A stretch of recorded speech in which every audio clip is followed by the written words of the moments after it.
pour bien commencer cette journée. So that our day starts well, this morning we're going to talk about freedom of conscience in Freemasonry. I'm going to now invite Professor Charles Coutel. He's going to take the floor. I'm going to briefly introduce him on the freedom of conscience, or the learning of an enlightened judgment, the original message of Condorcet.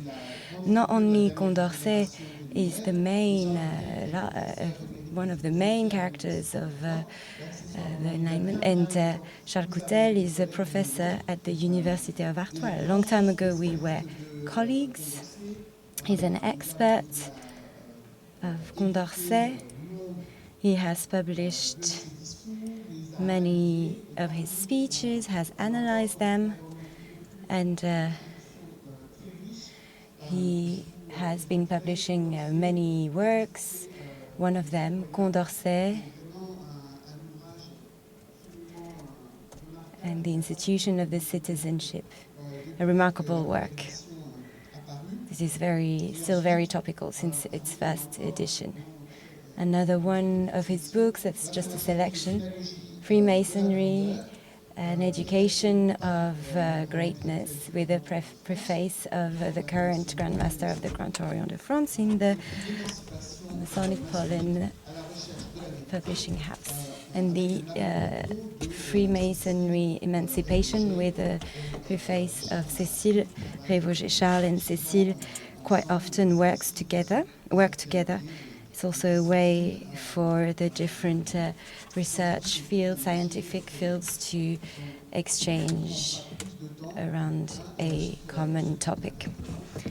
I'm now giving the floor to Charles. Charles is not speaking in the microphone.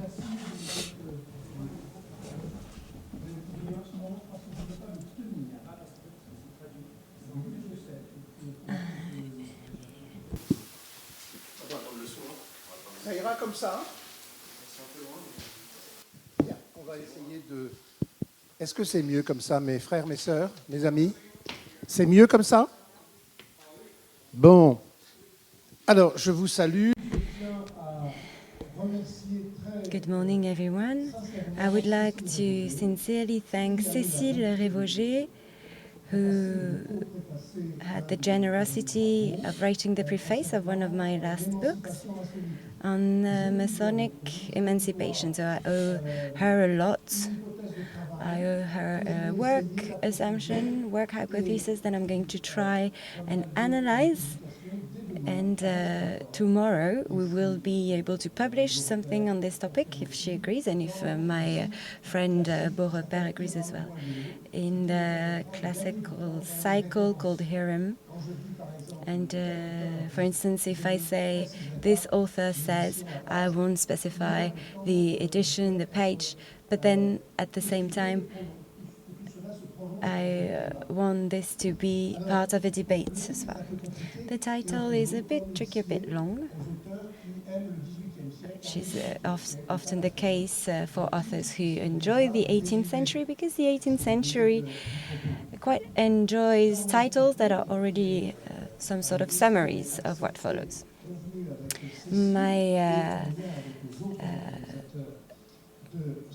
My assumption has been approved by Cécile, and it is as follows: freedom of conscience, or learning to make an enlightened judgment. Condorcet's original and topical message, I would say. I fully agree with Cécile Révauger's argument in her excellent book, Freemasonry, the Daughter of the Enlightenment, in the same collection, Pollen, and preface of Philippe Guglielmi, who presides the General Chapter of the French Rite. My colleague Cécile uses the following phrase, hypothesis, and I'm going to try and justify it and problematize it. It's important to talk about this problematic because for Antoine Lilti, the Enlightenment is a period that is critical, but also source of emancipation. Whenever I hesitate, it's because one of my brothers speaks at the same time. The other quote that is in the continuity of Cécile's argument is that to her there is a link between the notion of freedom of conscience, which is not yet absolute, and the Enlightenment. I'm going to try and show that it's thanks to Condorcet that we can use this hypothesis and justify it. In 2011, Jean-Robert Agache says it's with the Enlightenment that freedom becomes an individual value and a universal value at the same time. My dear brothers, sisters, please remember this hypothesis that has been given by Jean-Robert Agache. If you may allow me, I would like to dedicate this intervention to the late Christophe Abbas, with whom, a year before he passed away, that was quite recent, him and I were going to write together a publication which was going to be interesting around the theme for a new enlightenment. And it's in the continuity of this new project that is not going to happen that I'd like to talk today. My work assumption is simple. Condorcet is going to allow us to understand why in the Freemasonry's work, the notion of freedom of conscience was going to become the absolute freedom of conscience. This problematic is to me a way to mention a certain number of works, as mentioned by my friend Beaurepaire. And we recognize ourselves in this phrase used by Alexandre Coiré on the 28th of March 1944. At the time, we hadn't won the war yet in 1944. In front of the community, the group of French people of New York, he said, Condorcet is the last philosopher of the Enlightenment and the first revolutionary philosopher.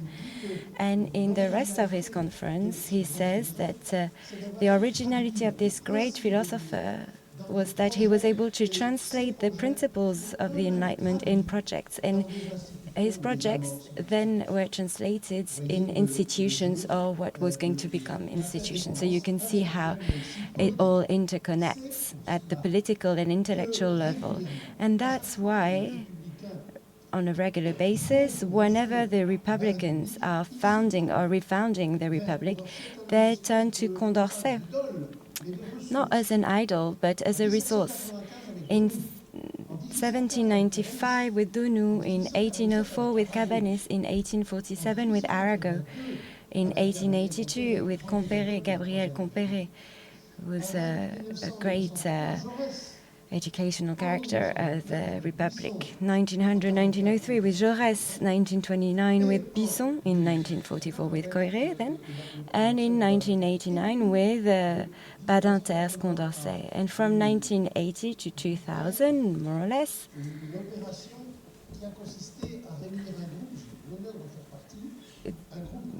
we decided to bring together a group, and I was part of it. It was called the Condorcet Group, and it published, we could say, what is a scientific edition, more or less serious, but it's the scientific edition of the historical table of the human mind's progress.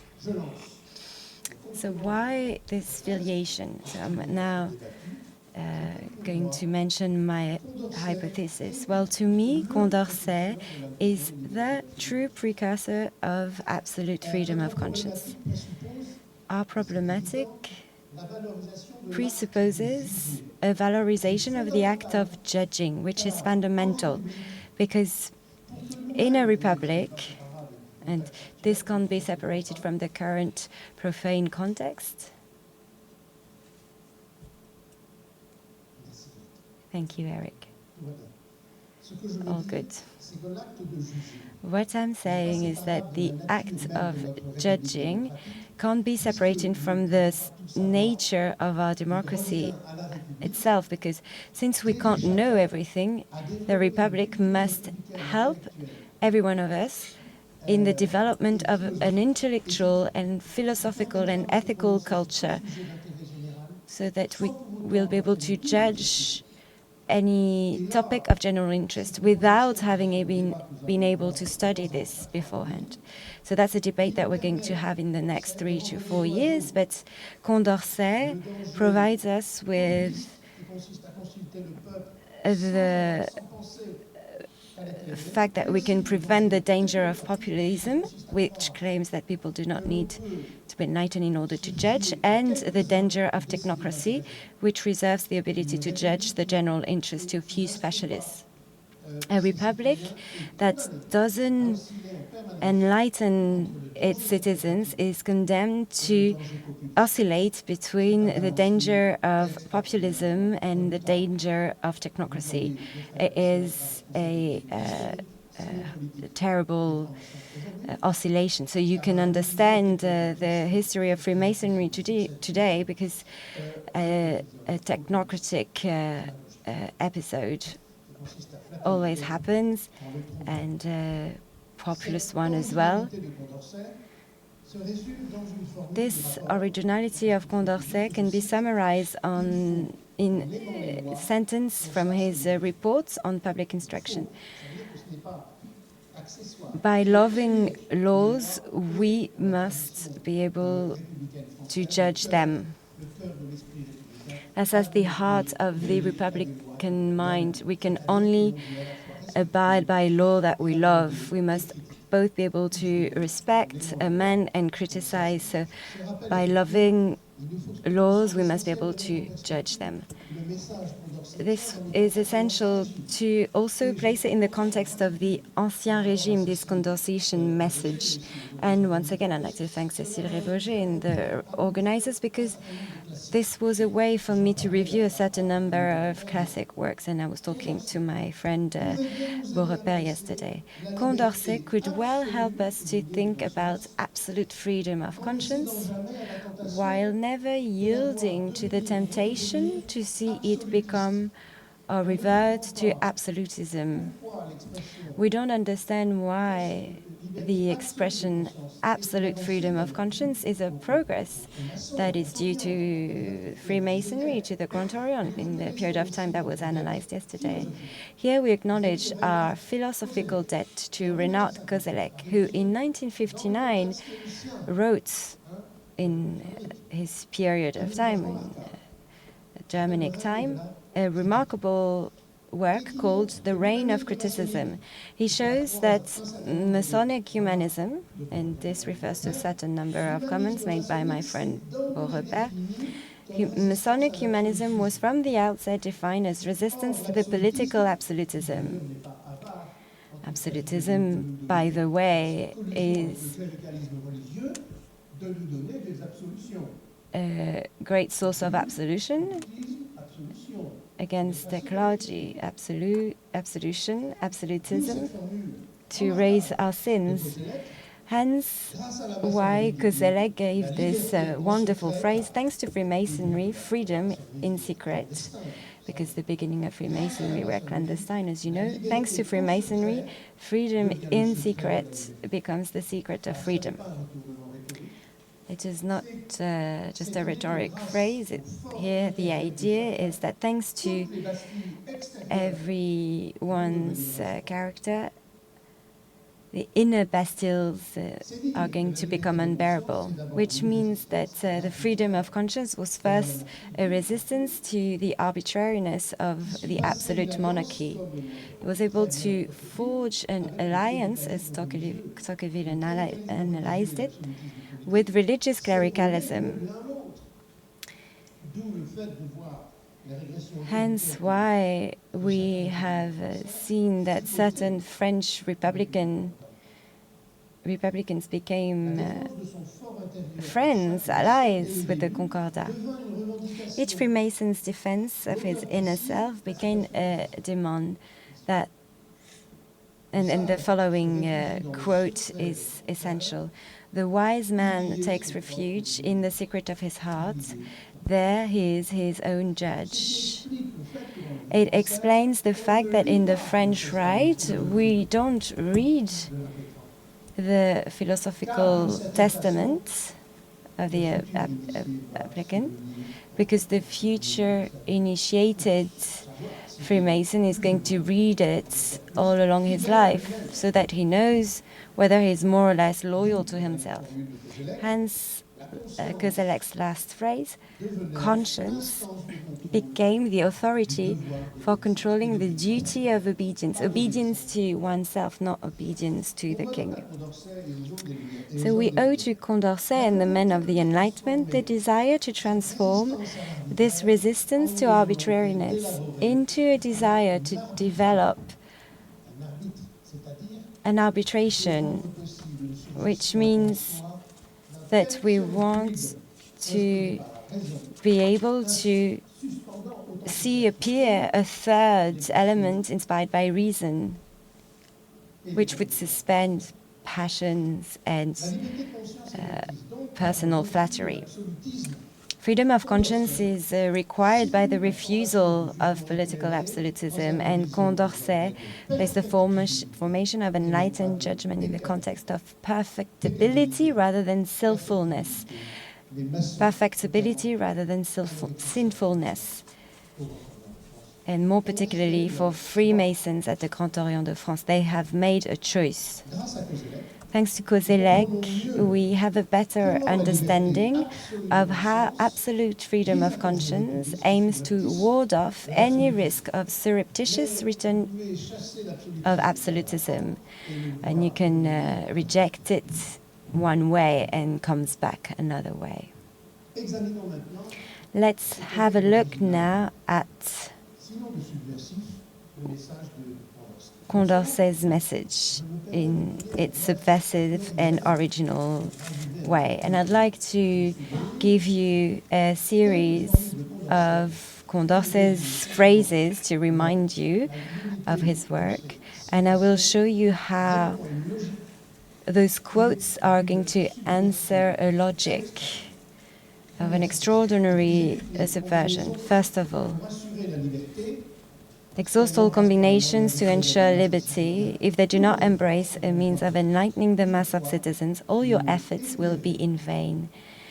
And several times here, the word enlighten is used by Condorcet. Second phrase. We teach in primary schools what is necessary for each individual to conduct himself and enjoy the fullness of his rights. My friend, that's a first definition of freedom of conscience, or I am not understanding well. Second quote. Even under the freest constitution, an ignorant people is a slave. His humanism shouts here, the most solid of every foundation is the love of humankind, and this is one of our values, one that we recognize. Which method is used so that we can reach all those goals? He uses what he calls meliorism, betterism. And I think this is very topical.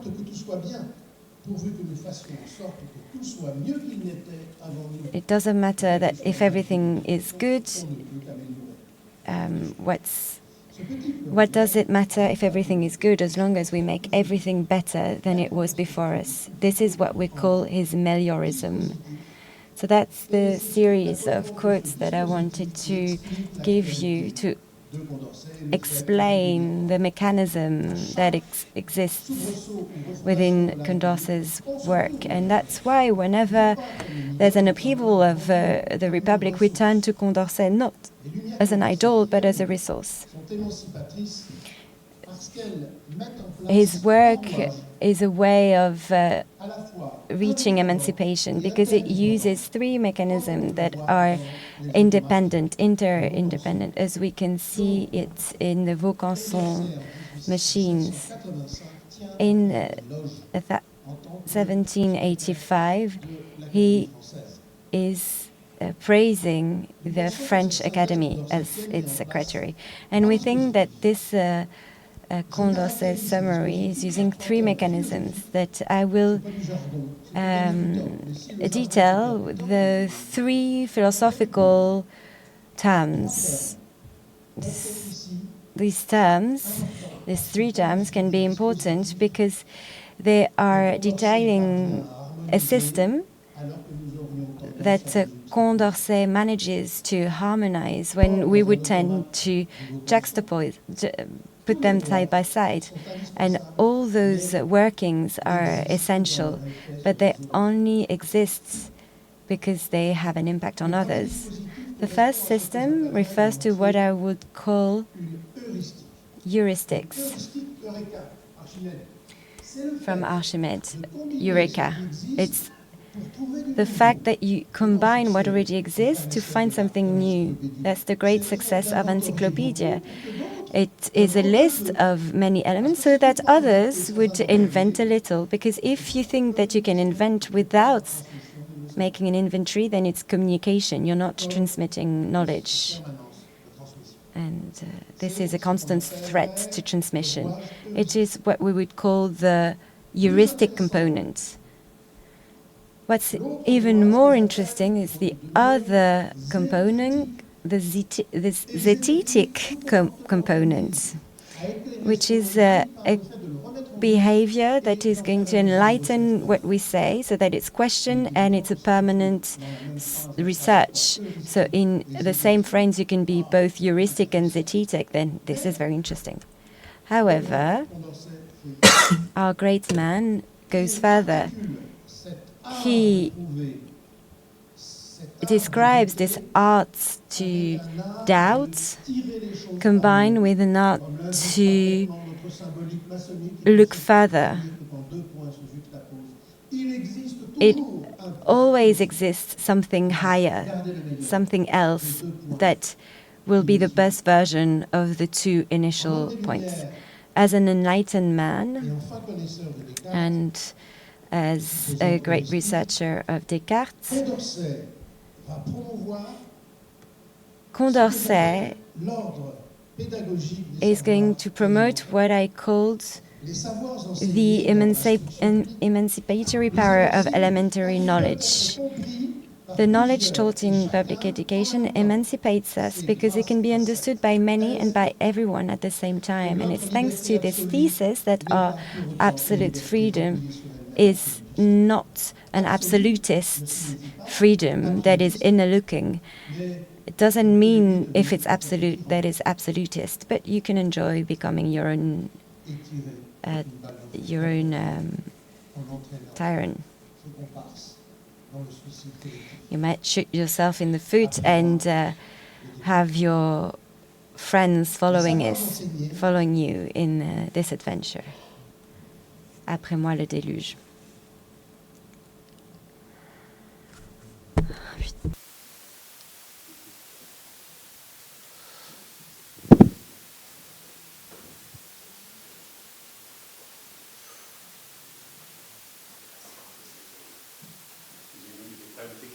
Je t'en prie. Appelons avec Condorcet. With Condorcet, we call the paradox of elementary knowledge the fact that we give to citizens or to future citizens knowledge that can be understood by one and by many at the same time. And at the same time, it will then provoke debates, because I can only oppose to you only if we share the same knowledge. And this paradox is that this has been completely forgotten today for very complex reasons. Hence why the word fundamental has replaced the word elementary. Thankfully, the walls are solid, and elementary knowledge and elementary school are still terms that are used in our institutions. In this sense, being elementary, public education will be heuristic and at the same time secular. since those elementary knowledge are for everyone, regardless of our religious, psychological, or social background. To learn elementary knowledge as part of a rational curriculum is essential, because we first need to learn basic knowledge in order to be able to formulate our differences and even our contradictions. We can't contradict if we don't know. However, you can pretend you agree without a debate, and that's the beginning of tyranny. This heuristic component, the art of finding, it would be nothing without the subversion of what I would call the zetetic component. Condorcet is not praising but defending the role of the mistake in the learning of citizenship or judgment. It's only an enlightened judgment if it remembers its past mistakes. A quote from Condorcet: we will talk about the origin, we will trace the history of general mistakes that have delayed, suspended the search of reason. We must understand what we say, what we do, but by confessing that we have made mistakes in the past. That's what a master is, when you can do it in front of your pupils, your brothers, your sisters. And it's at that price that we go from a dictatorship to what we can do to use a lamp, which is the symbolic object that is bringing us together today. Lucens, a Latin term to enlighten an object, and redaguentens, which is a truth that is enlightened in itself. That's what Condorcet's judgment is. It is enlightened in every meaning of the word, because it is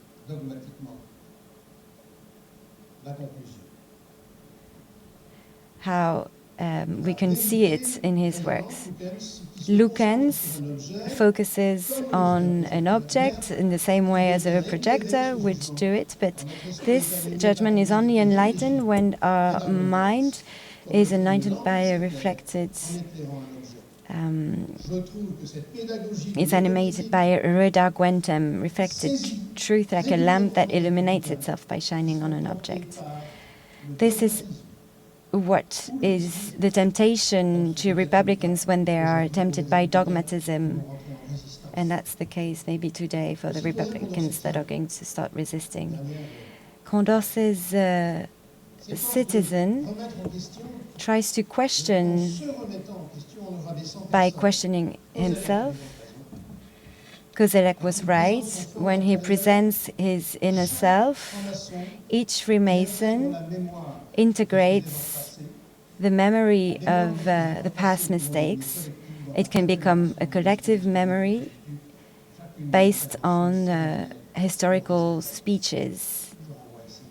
And here I'm referring to the beginning of the historical narrative of the First Order of the French Rite, and also what is happening at the 4th grade of the Scottish Rite and the 12th grade, 12th degree. Condorcet is going to go further, and I'm going to conclude with ethics. It can be completed by the affirmation of the emancipating power of the love of humanity. He was a reader of Montesquieu and Voltaire, and he integrates each conscience into a set of amplifications that opens each one up to the long-term interest of his family, his country, Europe, and ultimately the whole of humanity. In this way, each absolute freedom of conscience, in Condorcet's terms, is at the same time non-dogmatic, melioristic, and socialist, because for a Freemason and an enlightened Republican, it is required that they wonder how what they do, what they say are going to contribute to the love of humanity. To conclude, we owe it to Jean-Robert Agache, that I quoted at the beginning, the perfect understanding that Freemasonry and we must be particularly vigilant to the manipulations to which the expression freedom of conscience has been subjected. And this is part of the first article of our constitution at the Grand Orient. We must have other ambitions. You talked about solidarity yesterday, my dear Robert. Why? Well, because freedom of conscience becomes not a retrenched camp, but a non-negotiable moment where dignity becomes at the same time self-dignity. That's what he analyzes, Jean-Robert Agache, in 1211, when he says, careful, the clergy is going to use this. When Jean-Paul II, in his speech, uses the notion of freedom of conscience as part of the religious faith, that's also what he sees as a manipulation in a speech given in 59, where Michel Debré compares the freedom of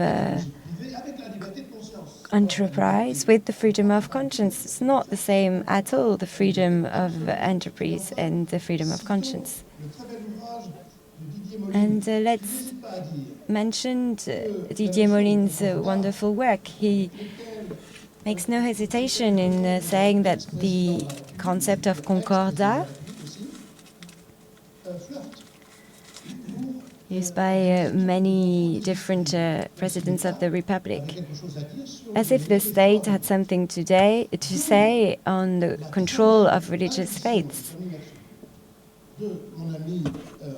And that's our friend Ragache's beautiful intuition when he says, and he quotes Ferdinand Buisson, anyone who accepts a creed gives up being a free thinker to become a believer. That is to say, a man who warns that at a given moment he will cease to use his reason to rely on a ready-made truth that he is not allowed to control. Brothers, sisters, dear friends, thank you very much, I said.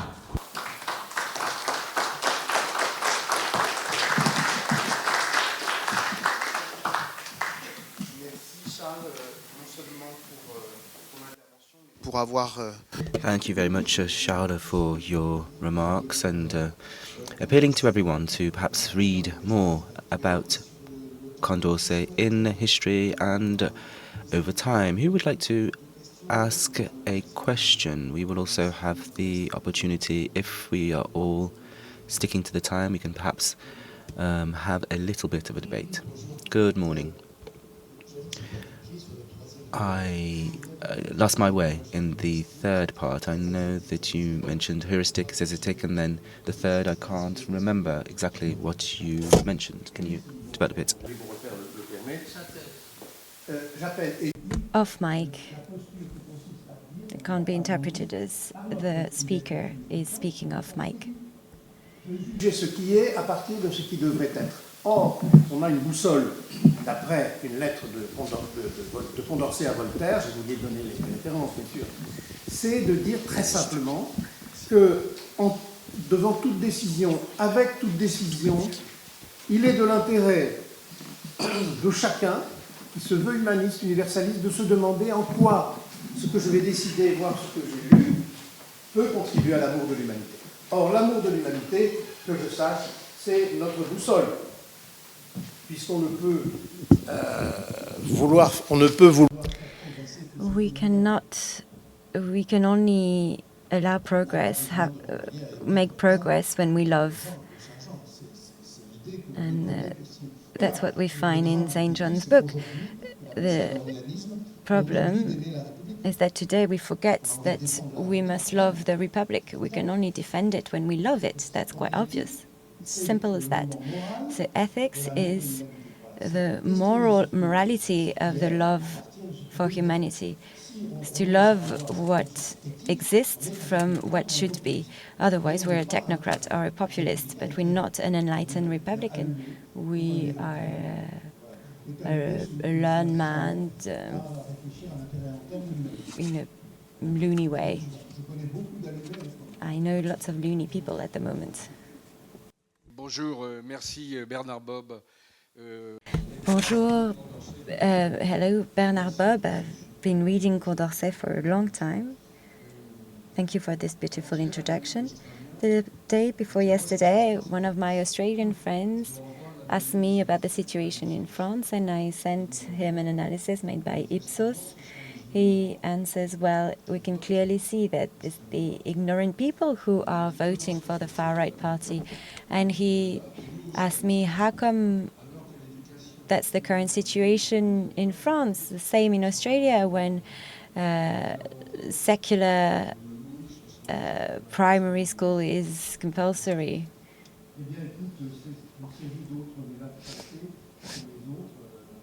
We have to stop now to let other speakers take the floor, but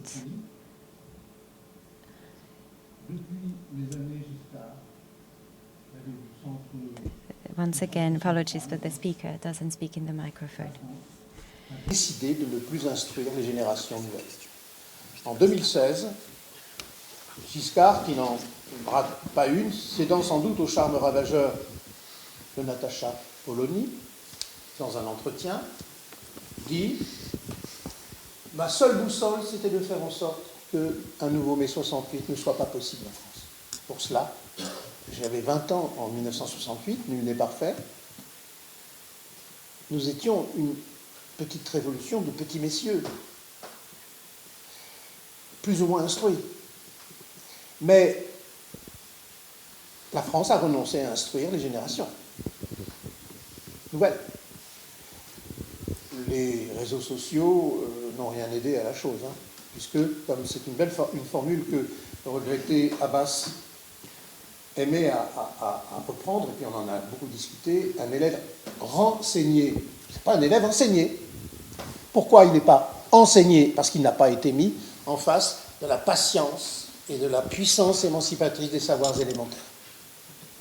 C'est l'idée qu'il est capable de construire ses savoirs lui-même. Non, non, non. Il y a eu une révolution française parce qu'il y a eu le long travail d'Hydro d'Alembert d'inventaire des connaissances. Je vous renvoie aussi aux éloges académiques dont des dizaines ont été rédigés par Condorcet.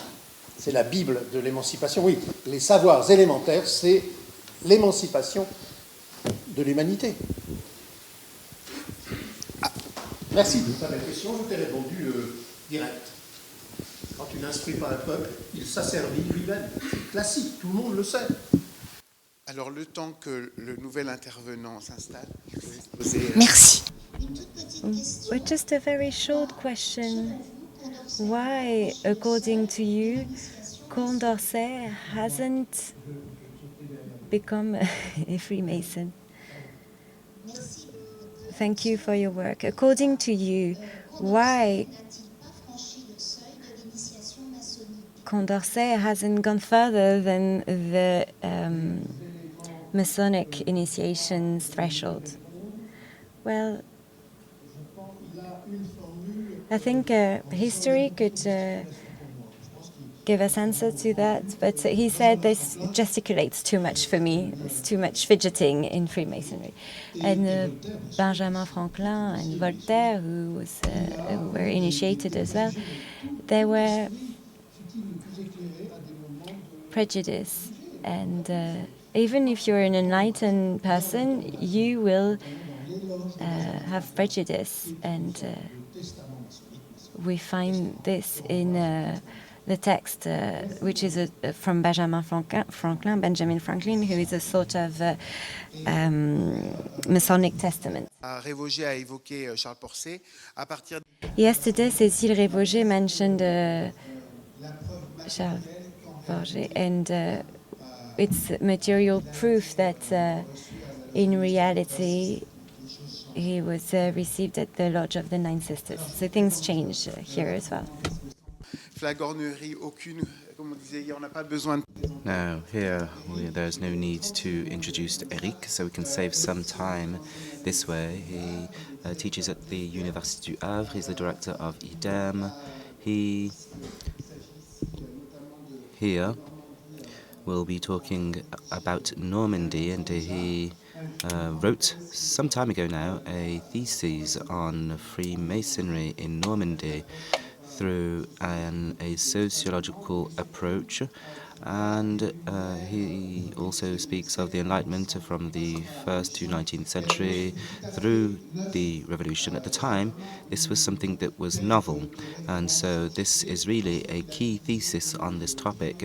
He's also published a number of works and papers, and has spoken about the link with Havre and growing interest for colonial societies, for those stakeholders involved in the Atlantic slave trade. And so I really heartily recommend you read his work, not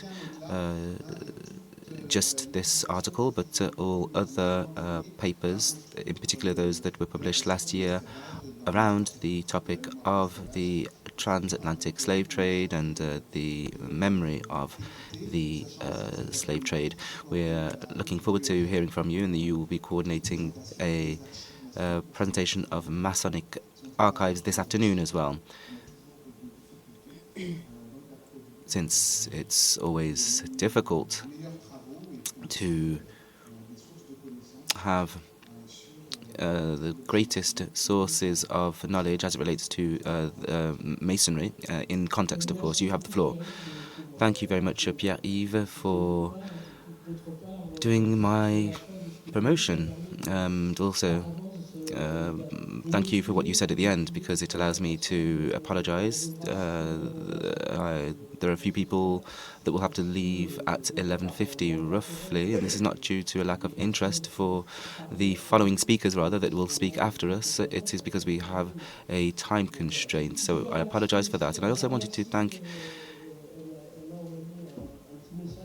the person who sent me a message earlier, Cécile, for inviting me to talk about freedom of conscience, and I would like to thank Pierre-Yves as well. And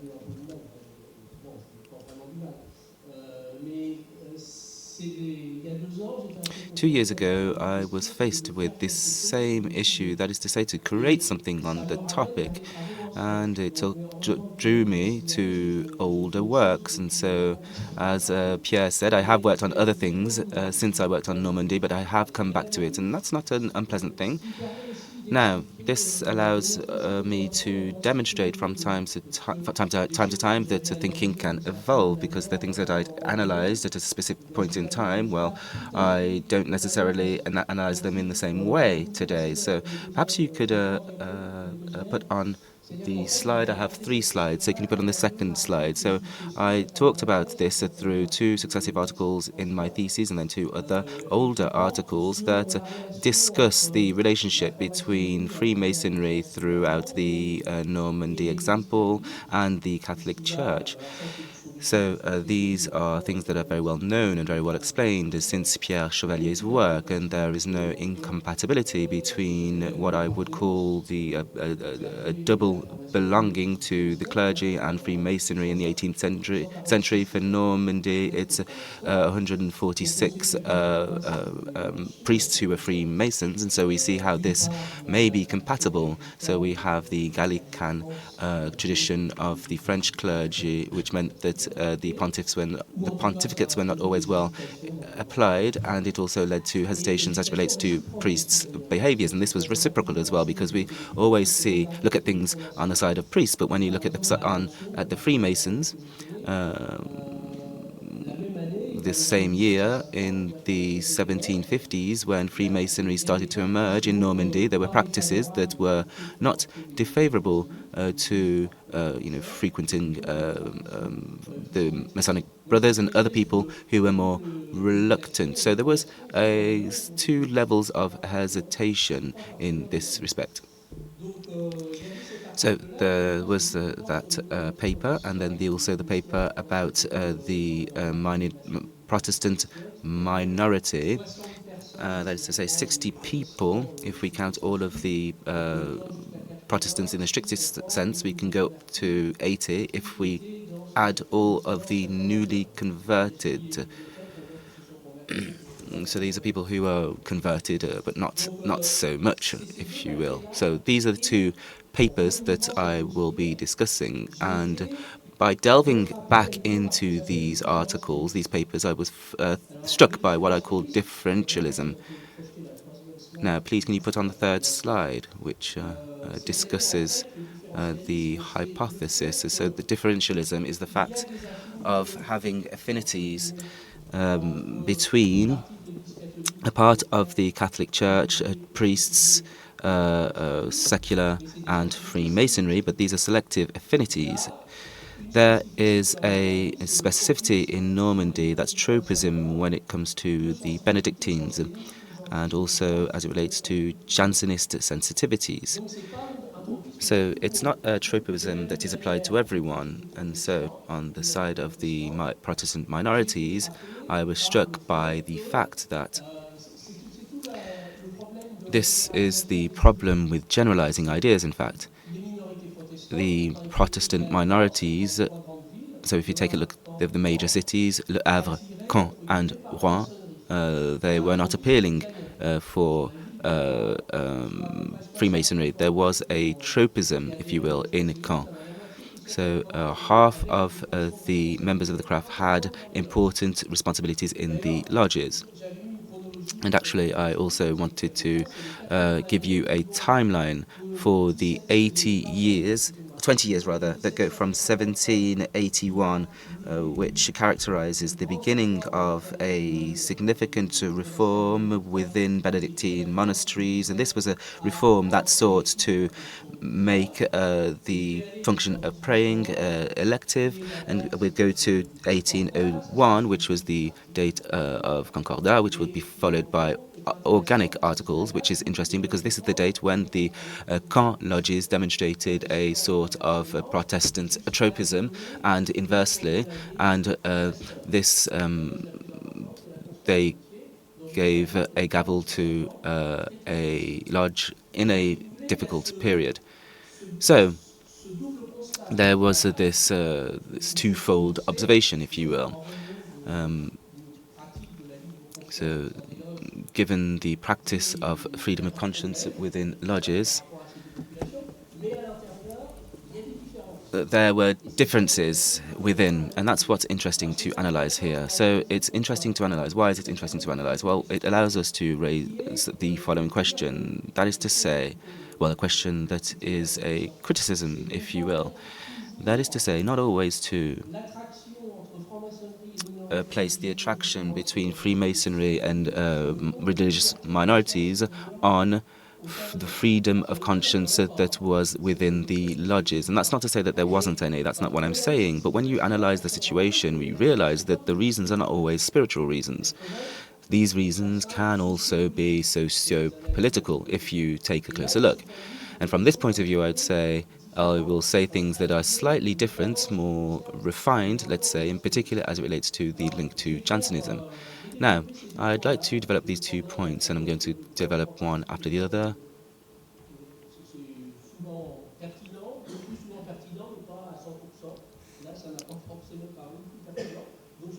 So I'll go one point after the other. That's why I'd sent the interpreters 2 of the articles that I'd written. So we're going to start by looking and listening at, talking about Jansenism.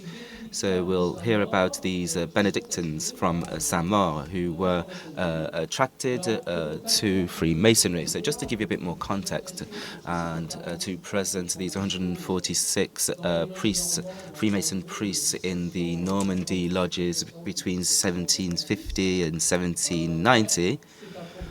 So this is quite a classical profile. So 146 priests, 2/3 were regular, 1/3 secular, but that is the same elsewhere. A strong, significant investment into the lodges. I wanted to point this out. There were 8 worshipful masters in the lodges, so that's quite good. It's not bad, in fact, particularly for that particular period.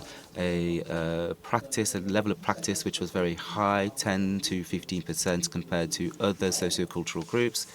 And further, a significant presence in small and medium-sized towns and cities, and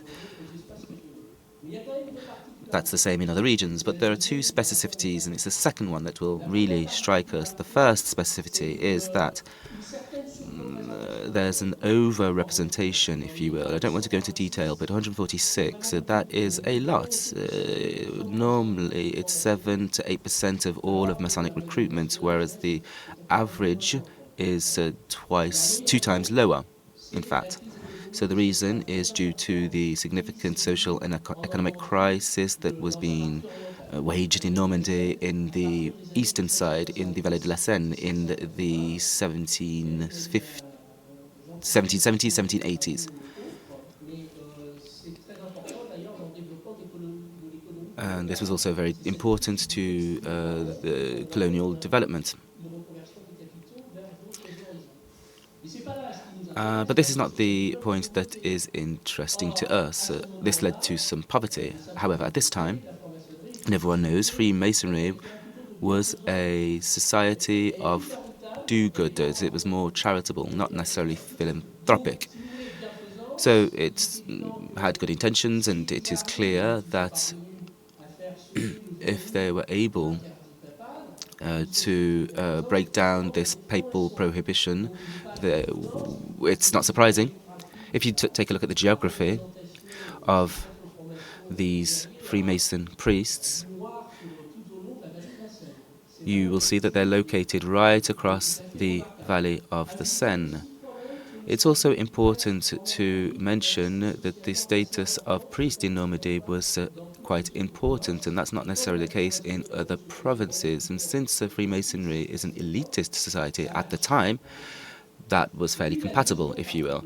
And the second specificity is this idea of a strong representation of Saint-Maur Benedictines. So 16 Freemason priests. Gignac, there were 10. Saint-Maury, there were 9.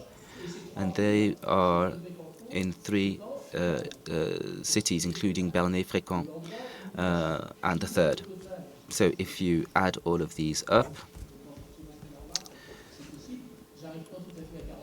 it's not necessarily 146, but there are others that are more spread out. However, the way this happened is very easy to explain. You just have to do what we call prosopography. So we have to basically cross-reference these sources. And you can see that the key person who was responsible for this dissemination was the prosecutor of the abbot.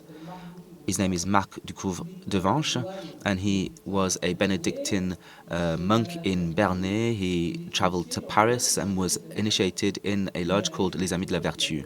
And then he would found a lodge of the same name in Bernay. So that he was the procureur. And then in terms of dissemination or diffusion, this is linked to the rotation of the monks in a monastery. So all of you just need to follow the rotation of the monks, and you can see exactly who they were surrounded by and how things were disseminated. So, but the question is the question of cause. What was the cause? What was the cause for this working? Well, what's interesting and what hasn't changed in my point of view is the concomitance with the crises that affected the Benedictine monasteries from 1781, because there was a reform that was introduced that sought to ensure that there was a 6-year election. So they introduced the idea of an election of over a particular term, even if 6 years is quite a long time.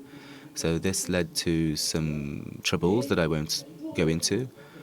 But there were people who were for this and there were people who were against this. And it also led to a lot of troubles within the monasteries because this is against what a monk really is looking for if you think about it. Anyway, in this article, I developed an opinion which is not a false opinion. I'm not trying to recorrect myself. I gave two explanations in that paper. So the fact being charitable, we mentioned that first point, and the second was the ability to find a haven of peace in the lodge. That is to say, to live your internal spirituality and to be able to be done if you had Jansenist sensibilities. And there are other papers that are interesting on this topic that at the time that there was a kind of performance of rituals, there was a group of people who did not necessarily appreciate this demonstrative showing of rituals. Another interesting point, when we take a look at things again, is to see what positions these priests took. Were they for reform or not for reform? And overall, they were for reform. And this provides a more political explanation, political in the broadest sense of the term, not in the politician sense of the term. Political because if you take the idea of the reform of the function of prayer, something that was implemented by the GDOF, there was also the fact that the Worshipful Masters was a perpetual post, particularly when you take a look at the lodges. So when we take a look at this relationship between a religious group and Freemasonry, it's interesting to take a look and to consider this type of thing. This does not bring into question the freedom of conscience in Masonic lodges.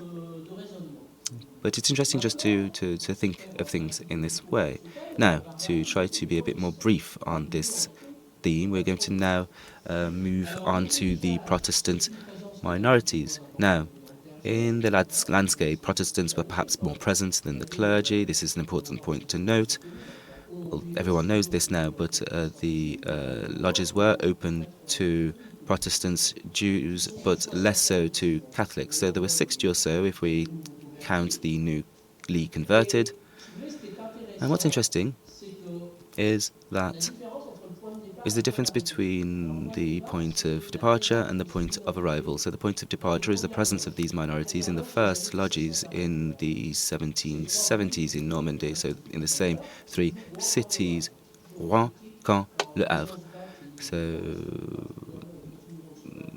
the Freemasons continued to fight for 30 years or so, but it was a friendly struggle, if you will, to determine who was the first. But this was in 1740 roughly. And what is clear at each time is that the Protestant minorities were quite influential. There were small groups.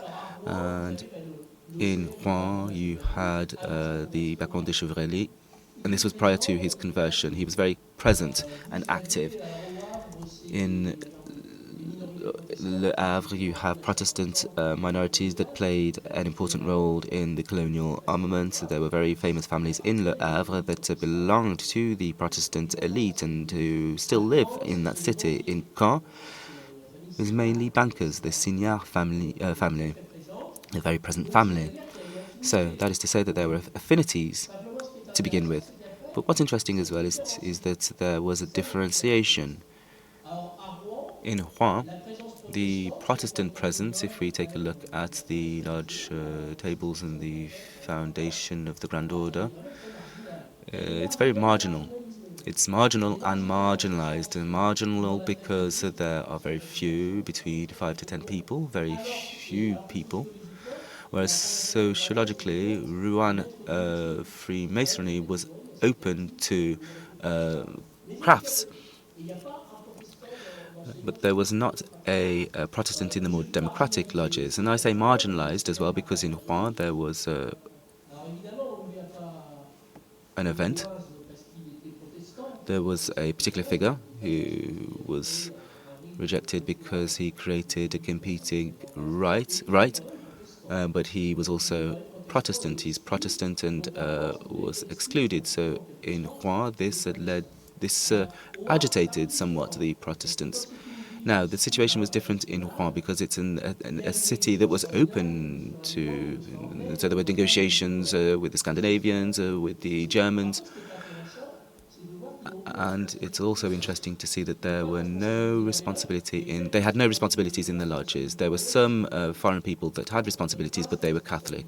These responsibilities were not entrusted to foreign Protestants. And so this is what I call the practice of selective integration, if you will. And then there was Caen. And Caen is interesting because Caen is something completely different, between 25 and 30 people. That's not insignificant. And here we see the control of the Vénérala in a specific lodge, and then two very influential worshipful masters in the other Kersenphare lodge, and this will be called the Kersenphare and the Constante Amitié.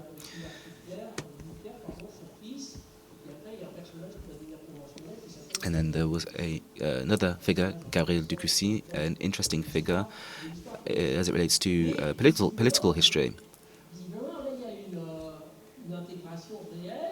But there was a real integration, perhaps not significant, but it is an important component of Masonry in Caen. Now, it can be said that the lodges were accepting freedom of conscience. This was not an issue for them. However, when we take a look at the status of the Protestants in Caen, their status was not the same as the Protestants in Rouen or Le Havre. They were very present within what we call municipalities, people that are still present in the bourgeoisie and in the police of the time. And so for them, the lodge was a political issue in the broadest sense. This is a place of power where you needed to be present. It was not a question of grabbing that power, but it was out of question for them, out of the question to desert the Masonic lodges. And this can also be observed. I mentioned the Brotherhood Lodge. So Vénérala controlled for 20 years, and this lodge was very much committed because from 1791, when Freemasonry began to enter into a period of quietening, if you will, there were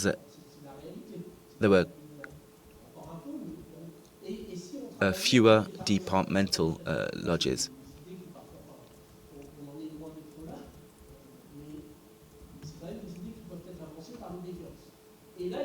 And there was an uprising. There was an uprising because, more than one uprising per department. And it was the Union and Fraternity Lodge that was managed and coordinated by these Protestant negotiators, who in some ways were able to take this new political power in the city.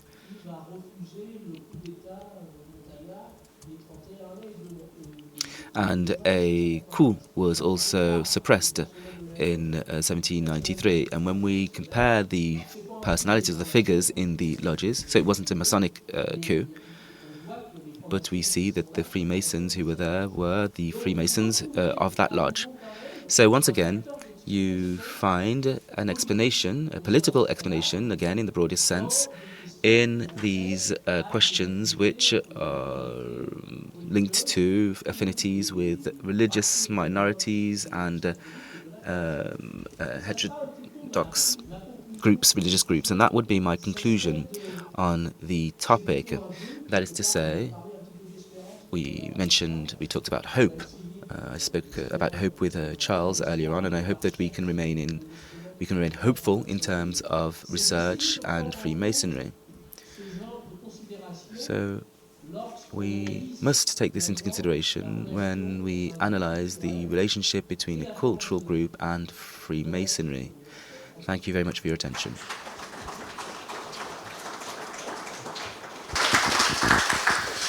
Merci beaucoup. Thank you very much, Eric. That was very interesting. That deep dive into your previous works and the discussion on how we can revisit, how one can revisit one's work and perhaps with fresh eyes. And what I thought was very interesting, and this is connected to what you'll be doing this afternoon. This afternoon you'll be discussing news sources, but it raises the question about methodology. That is to say, how not to create a kind of internalist history of the lodges, and how can we study it from the sociological point of view, and also discuss the challenges of specific cultural groups and individuals as it relates to their enrollment into lodges, but also in the secular world. So thank you very much. That was absolutely interesting, super interesting, and thank you very much for sticking to time. We have two questions. The first one is from Michel. Thank you very much, Eric. I would like to just discuss the Protestant minorities. Can you just highlight for us whether it was about Lutheran? This is very important, particularly for the merchant society. If we think about Strasbourg, the approach was not the same.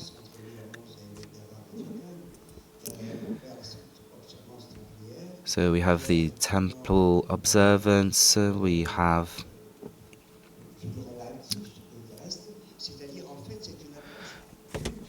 the approach basically was cultural, not a merchant approach, and I think that this is quite significant. Perhaps my question is perhaps too specialist. No, you're right to ask the question. It's very interesting to highlight the difference between Lutherans and Calvinists. In Caen, it was exclusively almost Calvinist. There was an exception, I'd say, but not in the most. That's not the central point of what I'm saying. There were a few Lutherans in Le Havre. They were foreign traders, but the Normans were Calvinists. Maybe not Calvinists like you find in Nîmes, but nevertheless, they were Calvinist.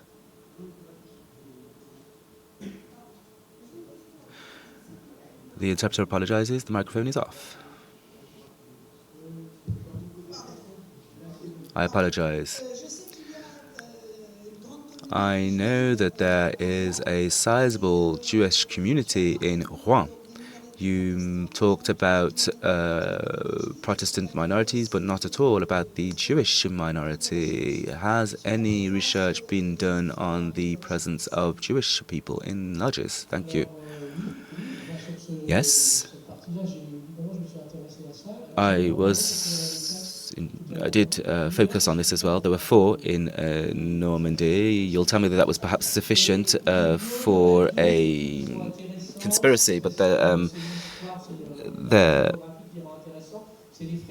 we have the Rombert brothers in Le Havre, and they belonged to a long shipyard trader family. And what's interesting about these brothers is that they were Masons before they converted.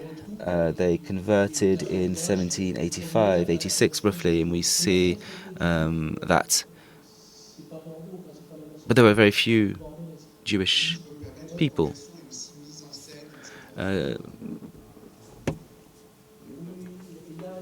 There is a book about this family that I mentioned entitled Al Maison. Thank you very much. Thank you, Eric. That was extremely captivating. Thank you very much for the questions as well. I'm going to ask you to take your seat back down here. Donc, présenter. So let me introduce him. We can remove the PowerPoint. De son intervention, les ordres de sagesse du... So he's going to talk about the French rights, adaptation in time, and the notion of freedom of conscience. I don't think he's changed his presentation since. And it will be like for Eric, he needs no introduction.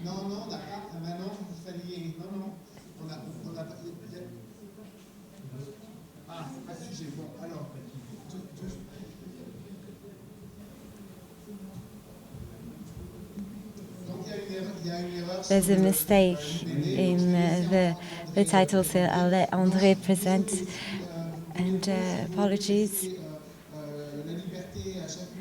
Each and every one of you can leave the door for a couple of minutes whenever you want, because there's no break plan. If we start taking a break, we need to really conclude at 12:30, and we've got 5 presentations, so apologies. I'm going to have to be strict. So, André Comte needs no introduction, as I said. We all have one of his books on our bookshelves, whether it's about Freemasonry in France in the 19th century, 2 volumes on it, and more recent books on the 20th century, Freemasonry during the Vichy regime and the occupation, and also before Eric. He has been one of the pillars of the IDERM and what has been written on the history of Freemasonry. And we go further in the past. There has been a publication on the bicentenary of the revolution, a very small book that is absolutely fascinating. And I recommend you read it.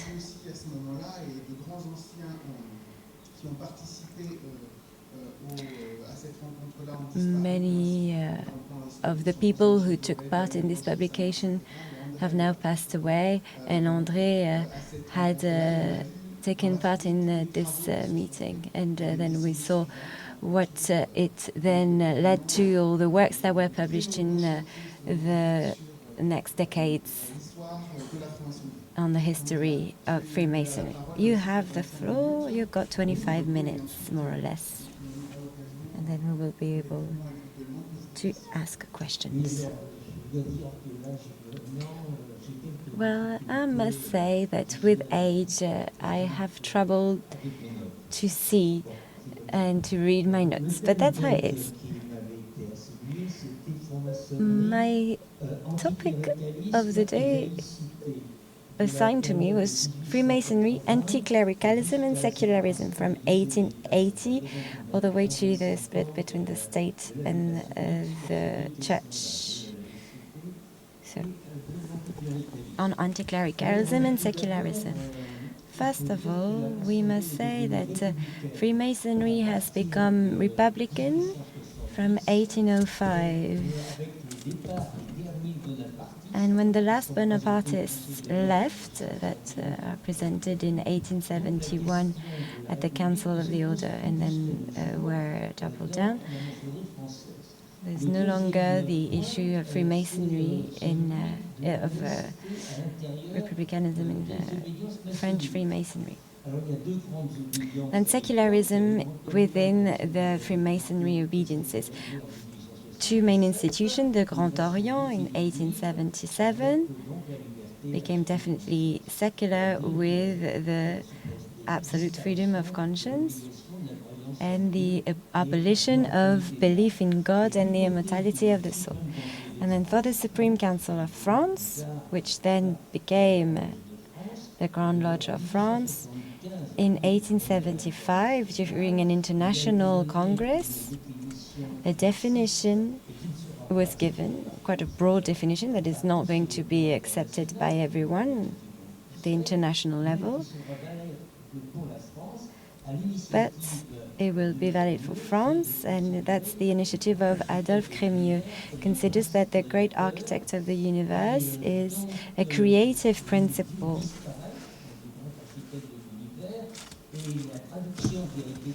And the translation given by Guy to the brothers.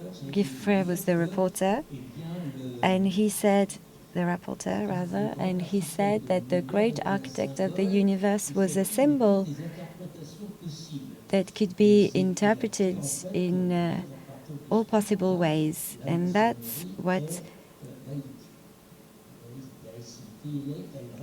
made Freemasonry secular.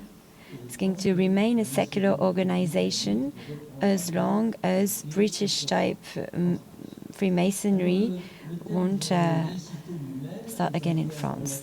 The term laïcité, secularism, is quite a recent term from the Second Empire. The idea is very old, but the term itself is recent. It's part of Gambetta's program in 1870. And that's where it has become popularized. School, secular, compulsory public schooling, and the separation of church and state, and the abolition of the religious budget. So that's those two principles that are going to be used by a whole generation of Freemasons that will enter the lodge the end of the Second Empire and then under the Third Republic. But let's go back to schooling. What's the Freemasonry's interest in schooling and education was constant throughout the 19th century, as well as anti-clericalism. Freemasonry starts becoming anti-clerical during the Restauration and restoration of the monarchy, and that will remain during the whole period that is of interest to us today. Oui, alors parmi les créations qui ont montré l'intérêt de la maçonnerie pour les questions scolaires, on trouve la création. Amongst what is of interest here, we see the appearance of secular private schools that started at the end of the Second Empire. The Grand Orient itself organizes classes after the 1871 defeats, language courses and vocational courses in the GODF's facilities. So here we are talking about a secular private school. And the Masonic lodges still pay a subscription for the creation of libraries and everything that is taking place around school. And at the end of the meetings, we have the widow's trunks that is circulating, that's always dedicated to the secular schools. That's a tradition that starts at the end of the Second Empire. Masons are also stakeholders in the beginning of the Ligue de l'Enseignement, the teaching league, founded by Jean Massé, the end of the Second Empire. He becomes a Mason, and as soon as he becomes a Mason, he says that the aims of the League and the Masonry are identical. And it's sort of a way to convey Freemasonry in order to fund the evolution of schools. But in the Ligue de l'Enseignement, there's always been a group of people who distrusted Freemasons because they were a bit too invasive. The Ligue de l'Enseignement, the teaching league, is not about secularism. Secularism will intervene in 1872 thanks to the support of Freemasonry. And this relationship between the teaching league and Freemasonry, when I talk about Freemasonry, I talk about the two obediences. There's no difference here between Grand Orient and Supreme Council of France. At this time, the two obediences go in the same direction. There might be rivalries between people and differences in terms of rights between the two.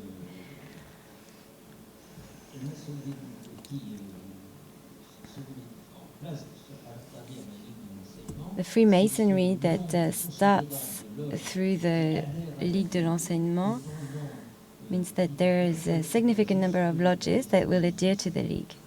And between the in 1894, Léon Bourgeois will lead this movement, and from then the Freemasons will support the League. But the League worked on curriculum, school curriculums, which Freemasonry didn't do in the past. So they started doing it afterwards. And that's what the Geos convent talk about afterwards, school books. So that's the first external influence through a profane institution, and that's through this institution that Freemasonry starts acting. Freemasonry, indeed, is going to take full part in the freedom of thought. At the time, in 1848, it's a deist thought, like for most Freemasons. But under Blanquy's influence, during the 1870s, it become atheist. And so a certain number of Freemasons are going to be part of either of the neutralist or the communalist movement. And the aim is to fight any type of dogma. And in the 1871 statutes, even to annihilate Catholicism. Becomes a real struggle. Freemasons are going to take it up, but at the beginning there's not many of them. And in the 1890s, all the way to the separation between church and state, because Freemasonry become center left to then left wing and then far left, and so that's goes in the same direction as freedom of thought. From 1905, 1910, things start changing. Freemasonry becomes more open-minded in terms of ideology and culturally speaking, and so freedom of thought remains as it is. During a whole period of time, there are strong links between those two associations. Regarding school laws, we may think that Freemasonry has played a significant part. It has played a part, like for the laws on different types of freedom, but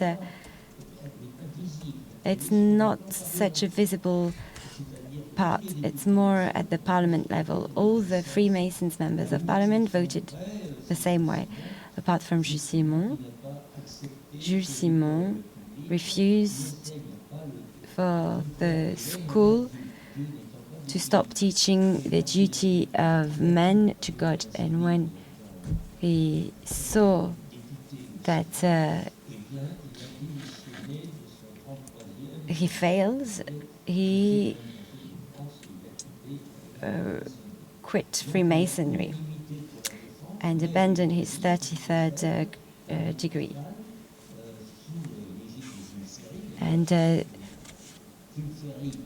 Jules Ferry, when he came to power, he became the first president who received the official congratulations from the Grand Orient for what he was doing at the time. He was preparing his laws. So the people who were responsible for school laws were Protestants, to start with, some freethinkers like Paul Bert, but they're not initiated. The two ministers of the first Ferry government, who were Masons, did not deal with those affairs. So there's also a Protestant pastor, Strick, who was a Mason. But there's no full guarantee in the 1880s. Regarding the secular measures, we see the Naquet law. He was a Mason. And then during the Boulanger period, he changes his mind. But the Freemasons also fought for the right to divorce if there's a mutual consent. Charles Floquet as well, who's an eminent radical Freemason at the time. Floquet is at the origin of the presentation of a project on the Caisse des Écoles, a school budget.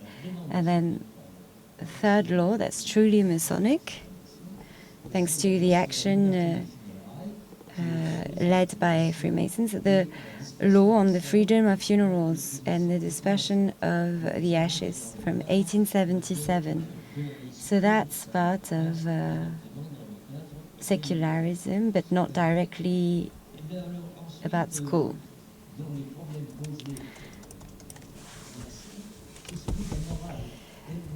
What about moral?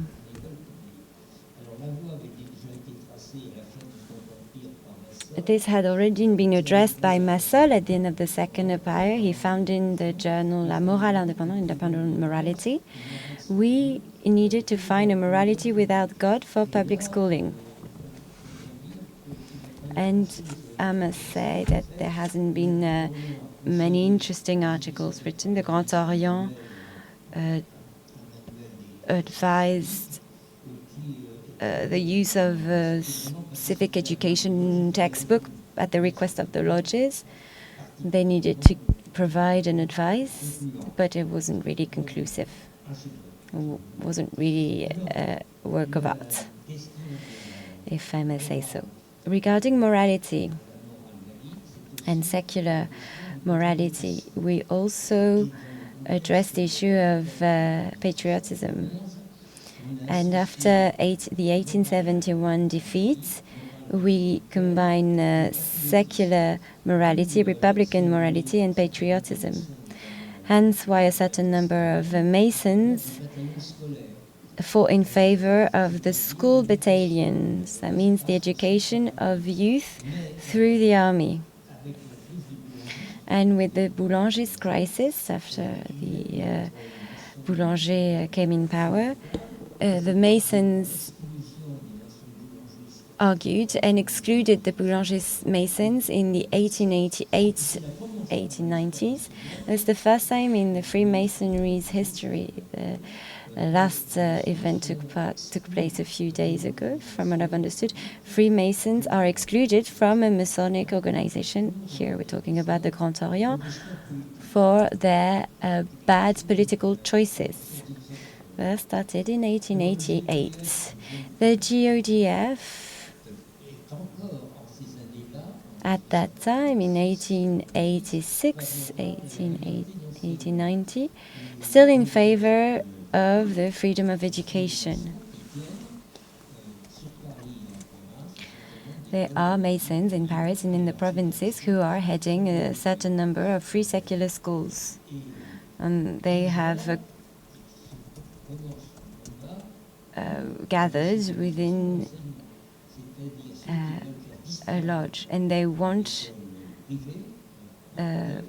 some of them want for private schools to disappear so that the state can control schools. And that's a struggle that is led to fight against anti-clericalism, and secular schools are going, and those schools are going to disappear in in 1890s. That's when the GODF takes an official position about this through its convents. An important time was 1886. The fight to separate the church and the state has been led by the Masons, but is also included in the convent. From 1886, it becomes a Masonic duty. Following the speech given to the convent, but Pastor did, he's a radical Republican Mason, and he's going to then give up on religious service to dedicate his time to secular struggles. He justifies the separation between the church and the state by saying that the nation had entrusted the church with its properties and is only taking them back. It's questioning the Republican government that must be on this side to separate from the church so that the church can be free again. There's any disagreement in the Masonic world, yet again, all the way to 1905, whether or not we need to separate those two institutions under those principles, or if we could remain under this concordat And this would be a way for the church to be controlled, to keep having a certain control over the church, and that the church doesn't become officially hostile to the republic. And whether we're in favor or against separatism, well, this is going to be decided upon quite early on. And convent after convent, Freemasonry is going to officially be in favor of public education. Masons were also active towards the teaching staff, and that starts at a quite later stage. The GODF is 10 years late regarding this issue. Around 1890, the Freemasons start thinking about the teaching staff, and as well as the secularism of hospitals. That was also one of the main struggles, secularization of hospitals and nurses, so that religious nuns were asked to leave the hospital, and we needed to train the nurses as well to replace the staff. And then in the second stage, the idea was to go in the direction of a monopoly.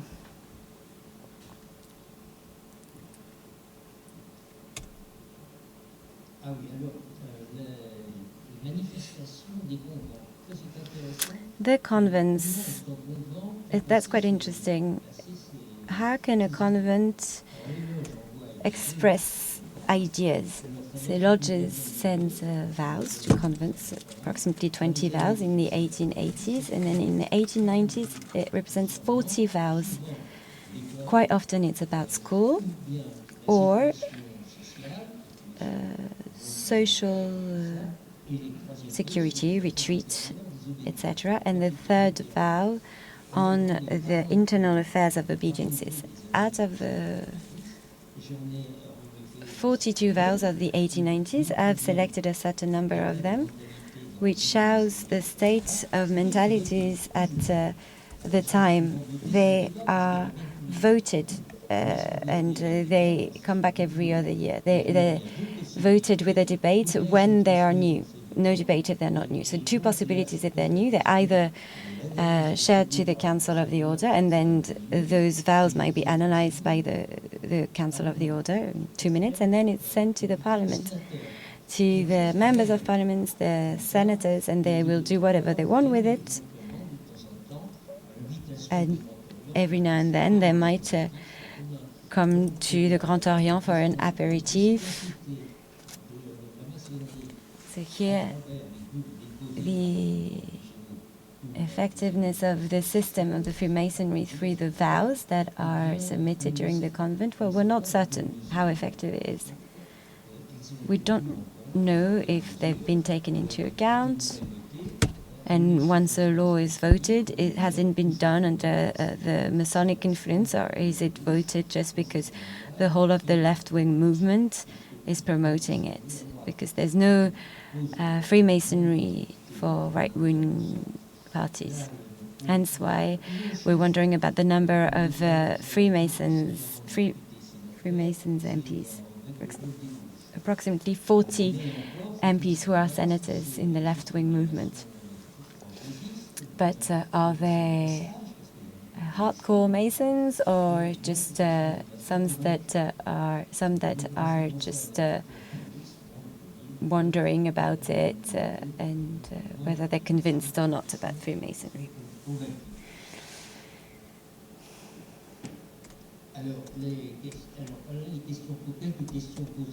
Some of the questions that were asked.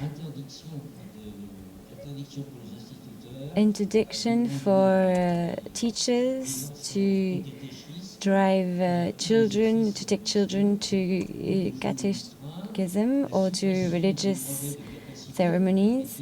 No more capacity diplomas. that would allow religious nuns and monks to teach people. Interdiction, prohibition for any person who has made a vow of chastity to teach. The suppression of the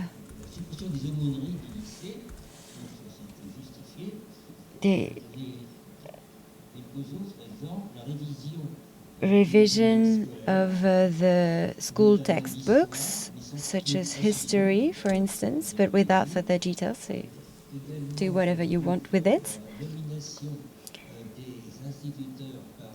The appointment of the end of the appointment of teachers by prefects, the opening of a school, a secondary school in Tonkin, the Tonkin Lodge was contesting it, the ban on wearing ecclesiastical uniform, the abolition of work in convents, which would be in competition with the works done by free workers. And then that's a bit more dangerous, but the purging of administrative staff. So in 1904, that's preceding the data sheets case. So only Republicans at the head of the army and the administration of the state.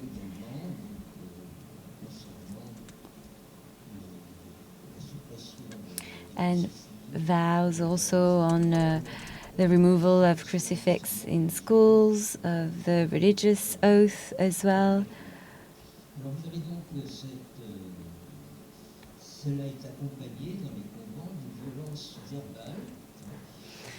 And there are also there's also verbal violence. Delanson, for instance, is a radical minister, and referring to Voltaire's formula, he says, "Let us crush the infamous by the infamous that is God." The infamous that is God. And in Masonic symbolism, at the same time, a few years beforehand, a brother says that Masonic symbolism is a counter-poison against religious symbolism. So it gives you an idea of this generation of Freemasons who are unanimous on this topic. Freemasons are creating leagues for their ideas to be promoted, and that's how we call all those movements at the time, the leagues. This is called the Democratic Union of Anti-Clerical Propaganda. And then more importantly, the League for the Separation of the Church and State. Charles Boisset is at the head of it, and he obtains approximately 100 signatures from MPs or senators. There's also a league for the removal of the budget for cults. 2 minutes to conclude. Suppression, removal of the budget for cults is going to lead to a drama, a catastrophic situation at the GO, because there are two councillors of the order who voted in favor. So in the 1892 convent, there's a proposal to revoke those two councillors of the order. And they explain, well, we're just going to lose the elections if we do that, because the clergy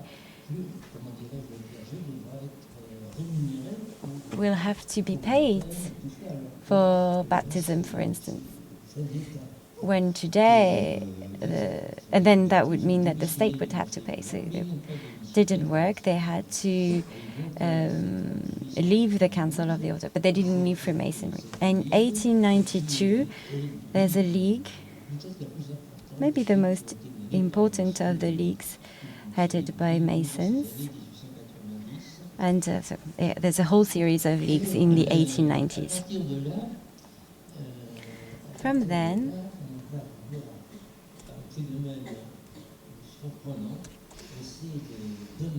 What's quite surprising is when we are asked to sanction Freemasons when they are still in contact with Catholicism. And then this will lead to the prohibition for a council of the order to have religious funerals during his mandate.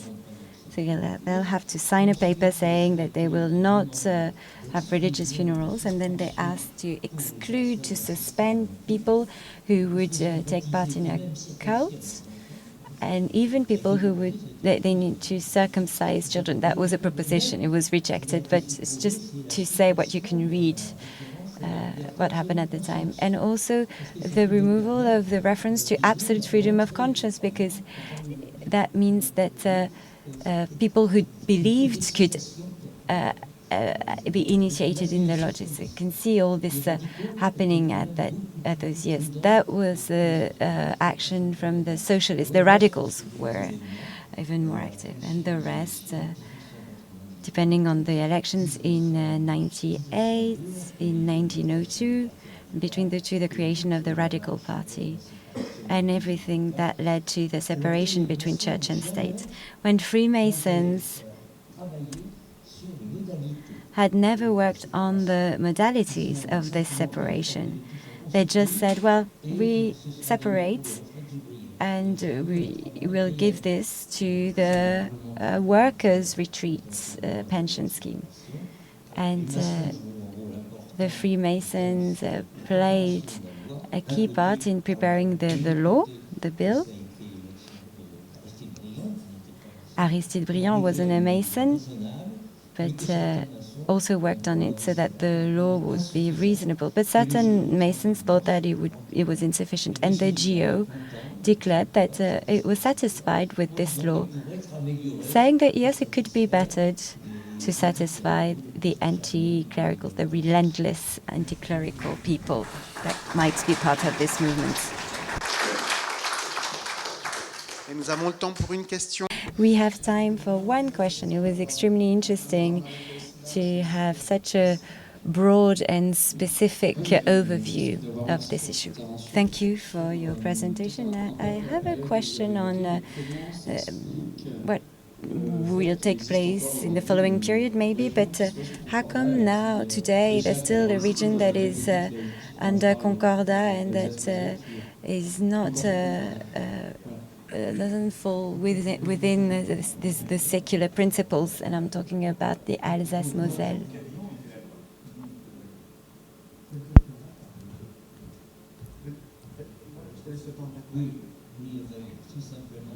Well, it's simple. At the time, it had been suggested. The GADLU, the GADLU, had been maintained in the geolodges in Egypt so that the Muslim population wouldn't be offended by it. So there were some issues regarding the overseas. Overseas is a world in itself, and today it's not the case anymore, but at the time that the Alsace-Lorraine was part of France again, then Freemasons were divided about this. Should we impose secularism, or so that the population of Alsace-Lorraine to come back to France, then, and there were strong believers, then this should be put aside. Yes, indeed, we see lots of letters published by the French lodges abroad at the end of the 19th century. We see it in the field of education that people are very cautious about this. And now I'm asking Colette Léger to come to the stage. Colette is a historian of the French Rite. And more specifically, she's published a lot on the orders of wisdom, Ordre de Sagesse of the French Rite. I was a bit surprised earlier. I think the themes had been swapped, but yes, that's what you're going to talk about now. Merci. Eh bien, pour commencer, Thank you very much. To begin, I will try to ensure that I respect the timing that has been given to me, so 22 minutes. So I'm going to try to skip some historical context that has already been provided. Comment off mic. To respect my friend Girard, I will try to stick to that timing. So just to give you some historical context, to talk to you about the codification of the Orders of Wisdom. Freemasonry in England was introduced in 1725 in France, characterized by an absolute monarchy and the predominance of the Catholic religion. It is important to remember that the practice of Protestant worship had been forbidden by the revocation of the Edict of Nantes in 1685. In its early days, French Freemasonry was close to Anderson's constitutions, which was characterized by tolerance and religious pluralism. The 1755 statutes of the Saint-Jean de Jérusalem Lodge, operating as a mother lodge in France, reflects a break with the past and a shift to Christian orthodoxy. Religious formulas appeared in the symbolic rituals. At the same time, Masonic structures were created and developed in an arcanic fashion with degrees beyond the masters, which bears witness to the various legends attributed to the origins of speculative masonry. So there were intense divisions in French masonry, and this we heard that from 1773 onwards, there was a significant reform of the Grand Lodge with a change of designations to the Grand Orient of France. Now, this reform and the rewriting of rituals would be part of the Age of Enlightenment and the Encyclopédie in favor of the new order of things. And among them, Alexandre Louis Rotier de Montalot, main author of the Rituals of the French Rite and founder of the Grand Chapitre Général, entered into the Grand Order of France.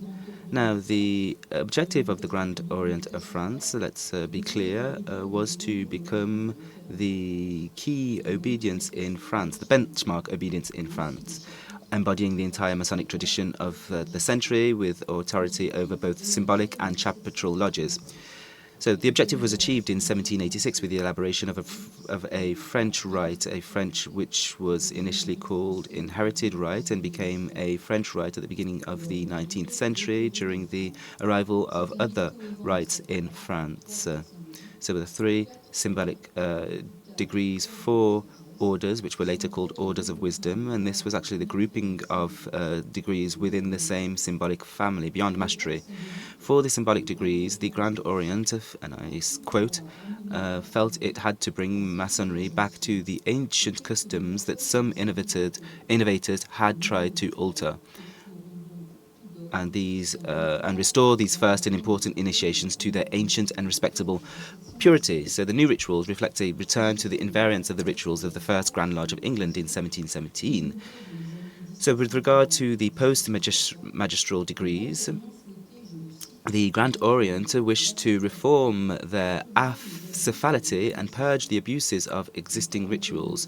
Some 40 degrees practiced at the time were analyzed, and many were rejected because they were judged contrary to the spirit of Masonry and humanity, or they were deemed unintelligible. Some were retained to serve as a basis for the codification of the 4 orders.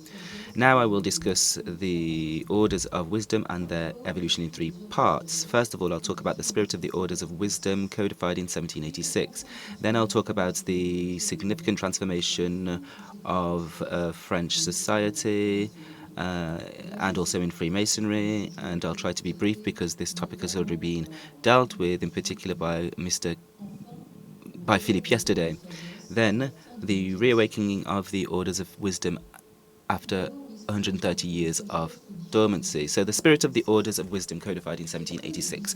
At the end, as the 18th century drew to a close, the fight for religious tolerance was well underway in French society.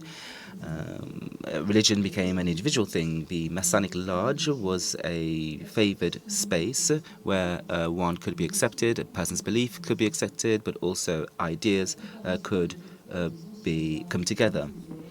Now, there was a de-Christianization which was manifest by the replacement on the plateau of the masterful worship of the Gospel of John by the Book of Wisdom, but also by the obligation undertaken by candidates and the reception into an order, the welcoming into an order, which are now carried out without asking the help of God, or even in the Holy Gospel, but before the great architect of the universe. And this, in the logic of Anderson, excluding all dogma, reduces religion to morality. And in the view of Voltaire, who believes in a great watchmaker who governs the world. Now, there was a modification made to rituals which introduced the use of reason and the defense of freedom of conscience. Now, the old rituals of the Élu spoke of vengeance, a divine vengeance, as we understand it in the middle of the 18th century. They concluded that the killing of murderers should teach us that God leaves no crime unpunished, and that sooner or later He, God, will avenge innocent blood.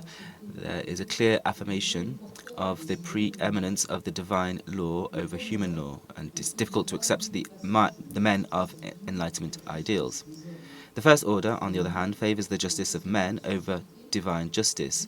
Solomon, representing society, asked the masters to bring back the murderers, taking their lives only if theirs are in danger, warning that any armed otherwise than by a legitimate power can only be criminal.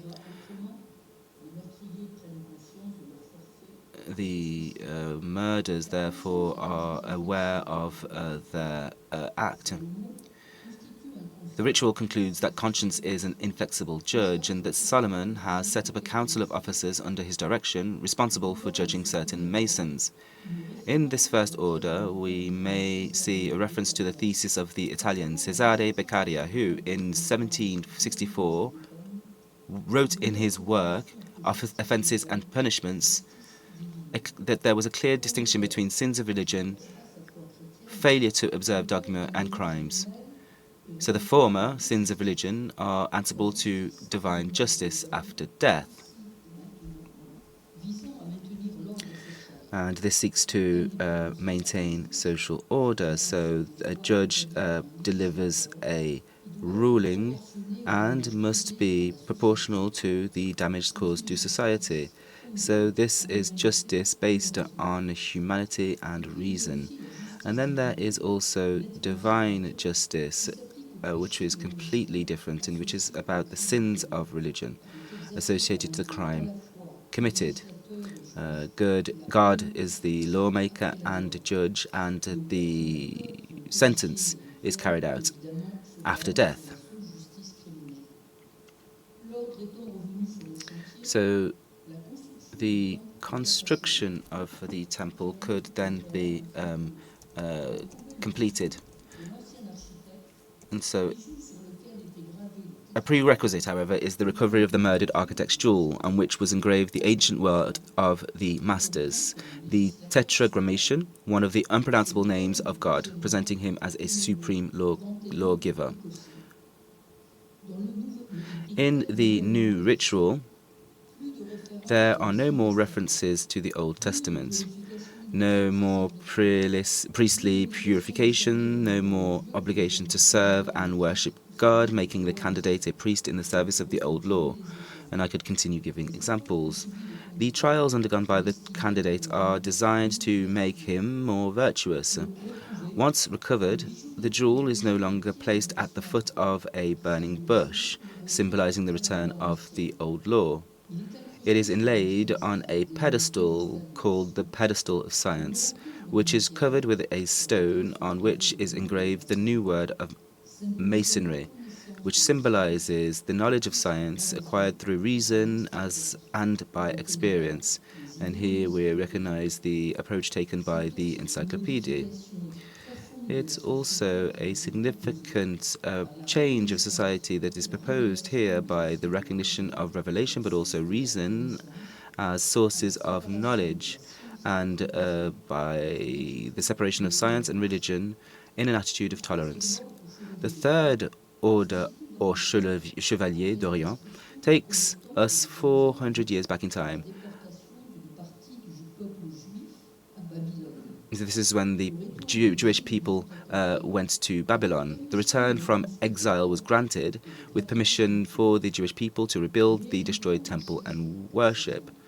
But in 400 years, times changed. In Solomon's time, temple and kingship were the two constitutive elements of Jerusalem. On the return from exile, Jerusalem was located in a province, Judea, which is now under Persian rule. It lost its political autonomy and became a temple city. Religion and government were now clearly separated. The temple would be rebuilt according to the two purposes of the ancient law, equality of men and brotherhood. After the building of the temple, the word is lost again, and the Chevalier d'Orient is invited to recover it through a new law. And this is the theme of the Fourth Order, Sovereign Prince of the Rose Cross. So the cahiers of the 1760s were criticized for conforming too closely to the ecclesiastical ceremonies. So the Fourth Order doesn't explicitly refer to the Passion of Christ, but it still has a very Christian connotation. But that was the price to pay for the existing chapter in the Grand Orient. After the three theological virtues to guide him in this quest, the Chevalier d'Orient recovers the word based on a Socratic style, questioning, inviting him to search the truth for himself. This word represents a break, a passage from the old to the new law, so from Judaism to Christianism. However, it's important to read carefully the historical discourse on degrees written by Rotier de Montalot himself, expressing the idea of a universal truth, a cosmopolitan wisdom hidden behind religions and philosophies. The Rosicrucians are presented as the heirs of a line of initiates, such as Zoroaster, the Egyptians, Hermes, Moses, Solomon, Pythagoras, Plato, all wise men with knowledge, teaching their knowledge to disciples. This duality expresses the idea that religion is twofold. It's the idea that it's a religion of revelation that's dogmatic, and also a religion of reason, one that is universal. To conclude this first part, it appears that the French rites of orders of wisdom, codified in 1786, are an invitation to seek the truth through questioning and permanent doubt, but through resisting absolutism, as our brother Charles Coutem would say. It also expresses the tolerance to religion, a type of enlightened deism, but it does not speak to the scale of individual freedoms, in particular the freedom to not believe. Therefore, this is not the notion of absolute freedom of conscience. This would come later on, and Charles mentioned this morning, which enables you to do away with all religious or other convictions. It is important to note that these ideas were not yet part of the functioning of institutions. At the beginning of the 19th century, and I will skip this part, the French right would see the orders of wisdom practiced up until 1950, and then would sink into a deep sleep of 130 years. And the degree of the Rosicrucian became the symbolic continuation of the master's degrees. Now, the significant transformation of French society. This is the second part of my my speech. I won't dwell on this because several speeches, several presentations, such as our brother André's presentation, explained what was happening. I would just simply say that Freemasonry was not hermetic to the outside world and adapted to these evolutions. A number of them were not unknown.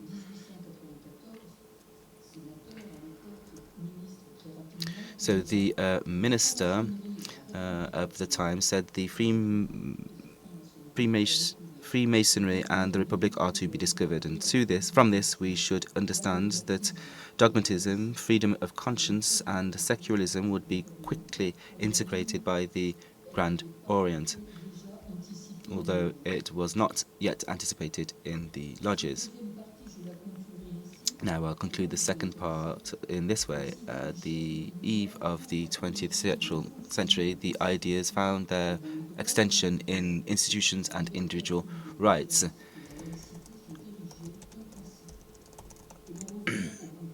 And now let's come back to the Grand Orient and dogmatism. So now, at the beginning of the 20th century, we'll talk about the revival of the orders of wisdom. So several groups of Freemasons organized around the French rites. And some wanted to develop ideas, in particular the decision of 1877 and 1905. D'ailleurs. En juin 2000, il réactive sous son autorité le grand chapitre général. In June 2000, it reactivated under its authority the Grand Chapter General of 1786, which adopted a constitution whose Article 2 reads as follows: The Grand Chapter General of the Grand Orient of France declares solemnly to respect the absolute freedom of conscience of the members of the sovereign chapters. The rituals of the Fourth Orders of Wisdom of 1786 take into consideration the evolution of society. All orders taken together, abandonment of all religious references. We have the GCG, the Book of Constitution, that replaces the Book of Wisdom. No more references to the Providence or the Grand Architect of the Universe. So there was this liberty, this principle of absolute freedom of conscience. But it was the Fourth Order that was the most problematic and that experienced the greatest amount of changes. So it was an adogmatic obedience, and therefore the Fourth Order would be composed of 3 degrees.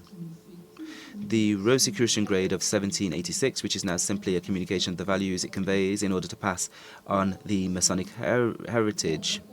Then you have the Perfect Freemason, a degree based on the Republic principles of liberty, equality, and fraternity. This degree promotes the liberation of man from religious dogma. And I noted also the Rosicrucian ritual of the Scottish Rite of 1890, codified at a time when freedom of conscience had been elevated from the status of tolerance to that of principle in the Grand Orient. And therefore it became a traditional rose cross.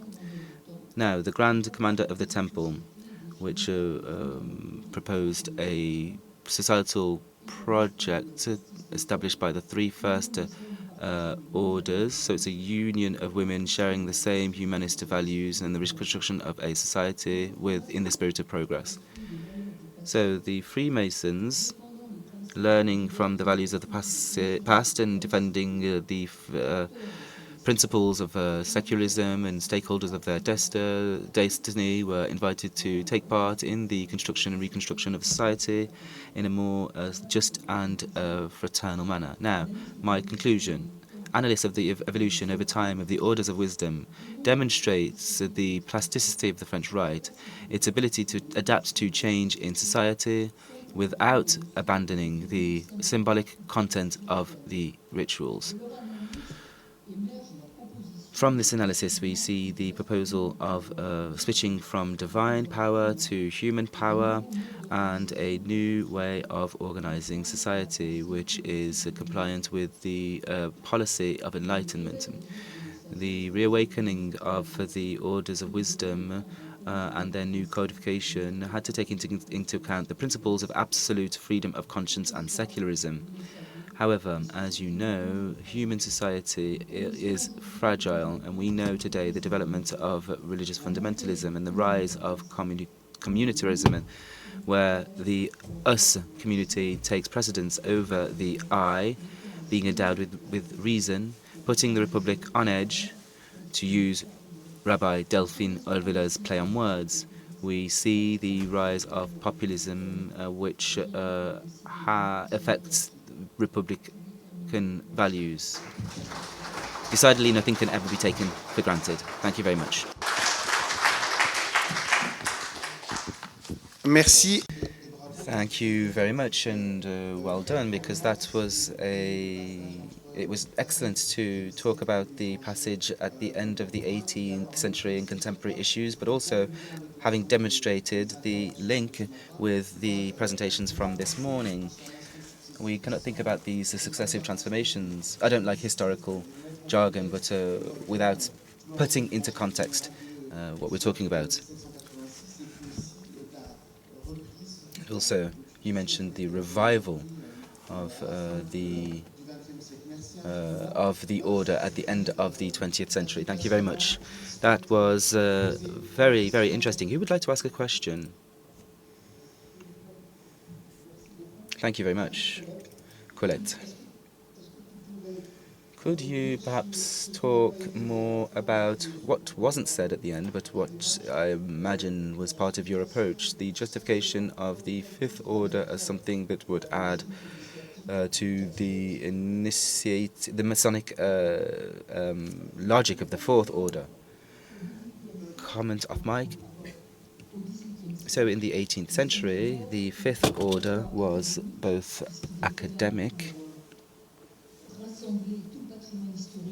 because it was there to unify the historical heritage of the 18th century. So the French and Scottish rites were born from something in particular. So again, coming back to my point, it was academic, and it was also the body that administered the great general chapter. Now,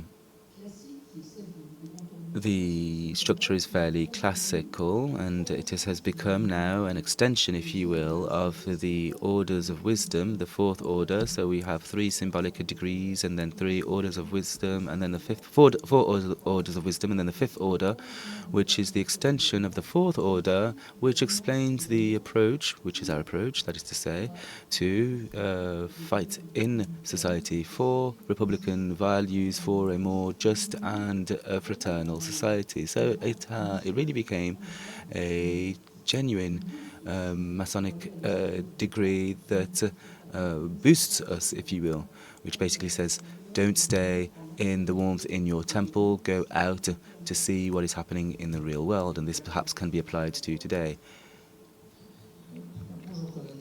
Good morning, good afternoon, Colette. Very quick question. These rituals were written in between 1775 and 1786. This is 3 years before the revolution, and so there was a feeling that this revolution was rising. It didn't just fall from the sky. So what was the influence of those revolutionary ideas on the orders of wisdom that were being built? Well, these orders of wisdom, we see this, are the fruit of enlightenment. there were 7 degrees and orders at the time, and it was seen as an alternative societal project, alternative to the regime. But they didn't want a resolution necessarily. It was more about a constitutional monarchy similar to that of the United Kingdom. So it was quite a revolutionary idea at the time, but it was not the revolution that took place in 1789. I hope I answered your question. Well, we can stop there. It's very important not to rush things. It's important to say that they were preparing the revolution, perhaps inadvertently. So I'd now like to invite the final speaker of the morning to join us, Mr. Contremoulin, Gérard Contremoulin. Again, no introduction necessary given his numerous papers that you can find in print and online.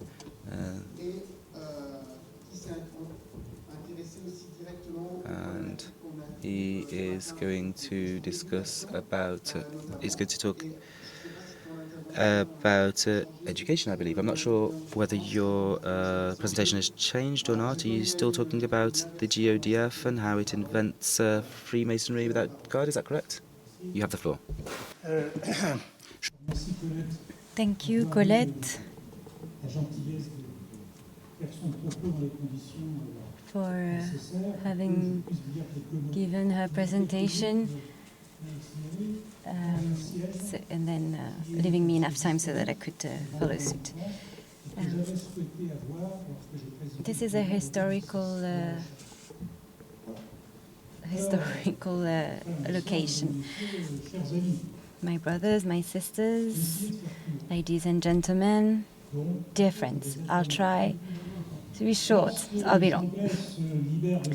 When the English freed themselves from 150 years of compulsory belief in the God of their sovereign, they created freedom of conscience. The Freemasons got hold of it, but if the religion, although the sovereign's religion was no longer compulsory, it was not in anyone's mind not to practice any of them. The seeds of freedom of conscience are to be found in the Anderson constitutions in 1723. He was a public writer, and he was writing what Jean-Théophile Désoliers was asking him to write. Thank you, my beloved people. So, in those Anderson constitutions, and I quote, "A Mason is obliged by his title to obey the moral law, and if he understands the art well, he will never be a stupid atheist or an irreligious libertine." However, he specifies, today, leaving their particular opinions to themselves, it is more appropriate to oblige them to follow the religion on which all men agree. It consists of being good, sincere, modest, and honorable people. And Masonry will remain a deist during a century and a half. The situation will then evolve. In May 1849, Adolphe Thiers, party of the order, obtains the absolute majority in the legislative elections. Its slogan: order, property, religion. In August, the GODF will adopt its own constitution, and it will, from the Article 1, will say Freemasonry has at its basis the existence of God and the immortality of the soul. This can be explained by the context of the revolution of 1848, more particularly the weight of the regime, the oppressive weight of the Bonapartist regime and Prince Murat's great mastery. We remember that Louis Napoleon asked him to be dismissed and asked for the Marshal Magnan to be appointed.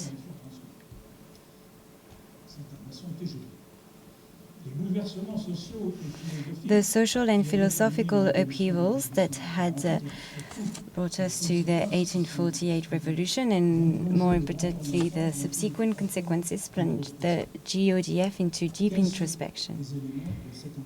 What are the elements of this introspection? The dominant thinking is illustrated by an 1863 document, and I quote, "The Cours orale de franc-maçonnerie symbolique, Symbolic Freemasonry Oral Course," by Henri Cauchois, published with the authorization of the Grand Master, appointed by Napoleon III, Marshal Magnan. And I quote, "The existence of God and the immortality of the soul constitute the two essential foundations of Freemasonry, and are also those of all philosophies and religion soundly understood. The existence of God is essential to explain the physical, intellectual, and moral world, source of all light and justice, type of all perfections. He is ineffable by his essence and can only be designated by one of his attributes. This is why Freemasons are content to describe him in these terms, the great architect of the universe." The immortality of the soul not only is necessary to social morality, but it is a need of the heart, the mind, and the judgment. Finally, consider the material part of man and ask yourself how the immaterial part could be destroyed. End of quote. This course gave rise to a number of metaphysical and theological considerations on the situation of the soul after death, its reunification with all the others, and the purposes of this reunification, particularly for the destiny of man and humanity. And yet, the Enlightenment of the 18th century shed a revolutionary light on knowledge. It was said earlier, man becomes the measure of all things. They themselves became the driving force behind their emancipation, according to the famous motto "Sapere aude," translated by Kant as "have the courage to use your own understanding." If the world is organized according to physical laws that man can understand or even work out, then what place is left for God?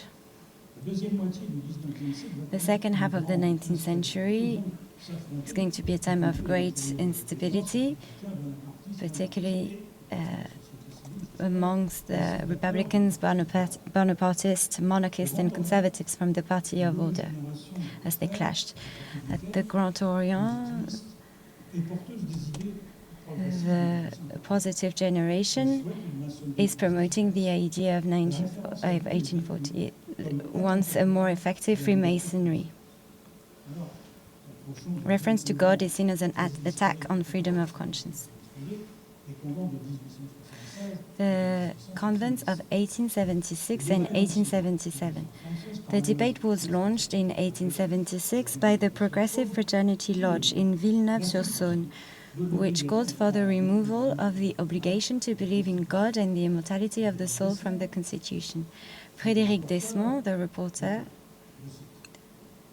said, and I quote, "Freemasonry is neither deist nor atheist nor even positive. As an institution affirming and practicing human solidarity, it is alien to any dogma and religious creed whatsoever." And the debate ended in the following year, 1877. That year, the Republicans won the legislative elections. Around 100 Freemasons entered Parliament. Bills illustrating the Third Republic were discussed mostly in lodges, some of which still exist today, up to now. Frédéric Desmond makes an impressive statement, and I quote, "Let theologians discuss dogma. Let the authoritarian churches formulate their syllabi. But let Masonry remain what it should be, That is to say, an institution open to all progress, to all moral and elevated ideas, to all broad and liberal aspirations. Let it not. May Masonry therefore hover majestically above all these questions of churches or sects. May it dominate with all its height all their discussions. The September Convent adopted the vow, and Article 1st will become Freemasonry, an essential philanthropic and progressive institution, has at its object the search for truth, the study of universal morality, the science and the arts, and the exercise of benevolence. Its principles are absolute freedom of conscience and human solidarity. It does not exclude anyone for their beliefs. Its motto is freedom, equality, and fraternity. It is therefore no longer compulsory to believe. This will trigger the schism that is today going on.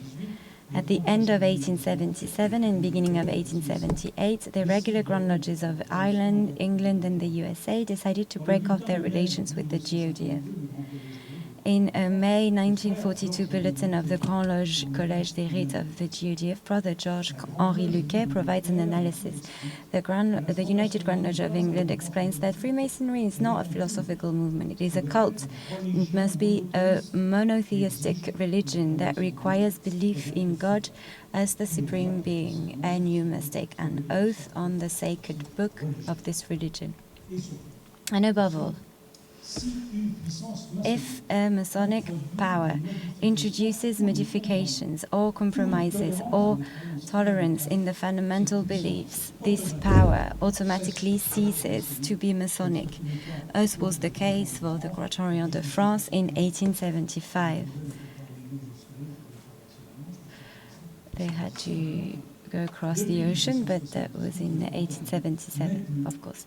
Since 1878, the Grand Orient de France has no longer been a Masonic power, and the United Grand Lodge of English confirms the anathema, the lynchment of the schism.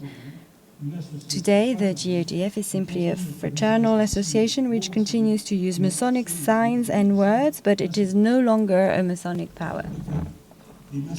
Since then, the self-proclaimed regular Masons of the Grand Lodge, National Grand Lodge of France have banned themselves from frequenting the lodges of the adogmatic liberal Masonic powers, which they consider to be irregular, including the GODF, and I regret this.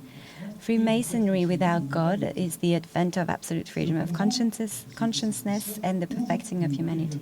This convent opens a new period of time, modifying the Masonic paradigm. It's now possible to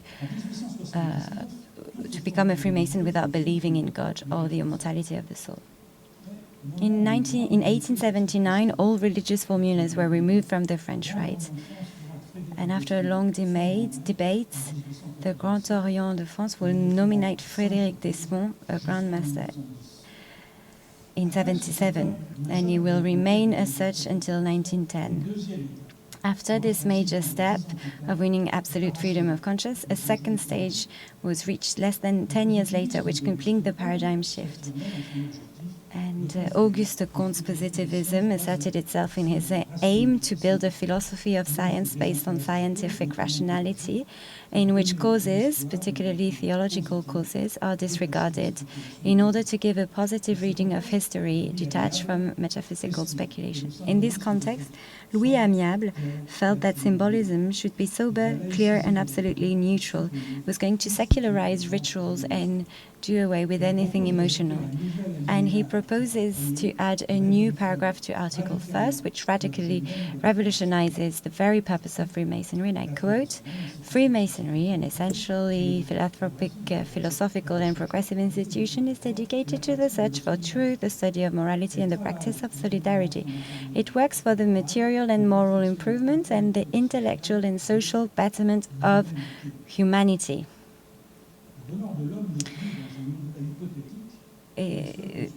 man's happiness is not just a hypothesis, but what is happening on Earth here and now. In his presentation of the next new text, Louis Amiable specified the need for neutrality between the various beliefs. And we should take advantage of the certain data provided by the current state of science. This version generalizes the acclamation liberté, égalité, fraternité, and modifies significant elements of the ceremonies. Je jure, I swear, is replaced by je promets, I promise. But it wasn't to everyone's state. In the 1880s, brothers around Oswald Wirth wanted to refocus on symbolism. They joined the work and truly loyal Friends Lodge, Le Travail des Vrais Amis Fidèles, of the Scottish Symbolic Grand Lodge, quite naturally, joined the new Grand Lodge of France at the end of 1898. 1913, Édouard de Ribeaucourt and the Lodge, the Centre des Amis, left the GODF to create the National Grand Lodge of France today, GLNF. The split is the perfectly clear expression of a disagreement over the very conception of Freemasonry. The GLNF defines it as theistic, whereas the GODF practices absolute freedom of conscience. I'd like to now reach my conclusion, which is provisionary. Since 1877, liberal Freemasonry, which has built its method over the last 3 centuries, now offers 2 opposing answers to this question. The Stoics and Pantheists offer the comfort of the theory of immanence, in which God is in everything, manifesting his presence in all circumstances. Between a beyond of all things, surpassing, and a divine permanence, urbi and orbi, man's space for freedom is the measure of his conscience and his will. Can he bear to exercise his free will, or does he lack the courage to do so? This is the Kantian categorical imperative of sapere aude. To risk the discomfort of freedom of thought, or to accept the recomfort of supports, whether it belongs to a world of higher order or is present in everything on earth, ultimately it amounts to considering that transcendence and immanence are the 2 major challenges that man must overcome in order to think for themselves. This would not be so serious if it did not alienate his freedom. Thank you very much for your attention. Merci beaucoup et je ne doute pas. Thank you very much. Makes no doubt that this last presentation has triggered questions, comments, exchanges. Perfectly on time, so we do have time to listen to some of your questions. Good evening. Thank you for your presentation. You talked about eminence a short while ago, and I've often wondered about Spinoza's role in a philosophical tradition defended by Freemasons or Freemason or Masonic cultures.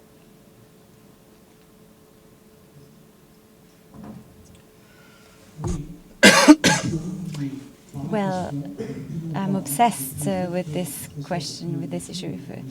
My philosophy teacher at high school convinced me to give up on Catholicism. That took place within 3 months. The first quarter, he convinced me that I needed to use my brain to try and understand what surrounded me. And that, the question you're asking, in my opinion, is the following one.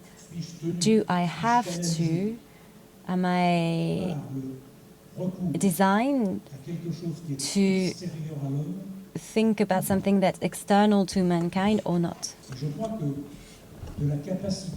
And I think that the capacity of humankind to decide of its own limits depends, this is how freedom depends on it. And we see that in today's society, which is shaped by communication and not a reflection, as Charles Coutel mentioned it earlier. I think we perfectly understand what I'm saying here. Oui, bonjour Gérard. Good morning, Gérard. I'd like to congratulate you for your quote of Anderson. But I wanted to call your attention on this. When we say that the Constitution of 1723 are opening a space between where religions are going to be revealed, and depending on what Spinoza says, and we could almost say what Einstein says, God of science, which is eminent and which is the God of natural religion. Natural religion, which is defined as more ancient than revealed religion. So when we say that we have a vision of God in nature, in the observation of the universe, which is the idea of the great architect of the universe, the Grande Loge des Anciens has put it on an equal footing, but that wasn't the case at all. I think when the 1723 constitutions were written, so there's a whole dimension between deism and atheism, which is the natural religion without clergy, without revelation, which is just the admiration of the universe and of science. And once again, you have repeated it. Pastor Desmond, in his really had a strong role over science.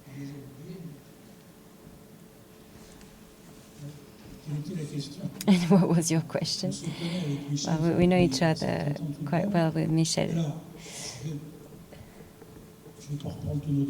I'm not going to comment on the whole debate, but the word religion in itself bothers me. Why? Well, because history gives it a very specific meaning, which is very far from the absolute freedom of conscience that we've been talking about for a while. So why should it be absolutely necessary, even today, to say that a religion exists that has nothing to do with God? Well, if it has nothing to do with God, which meaning do we give to this word?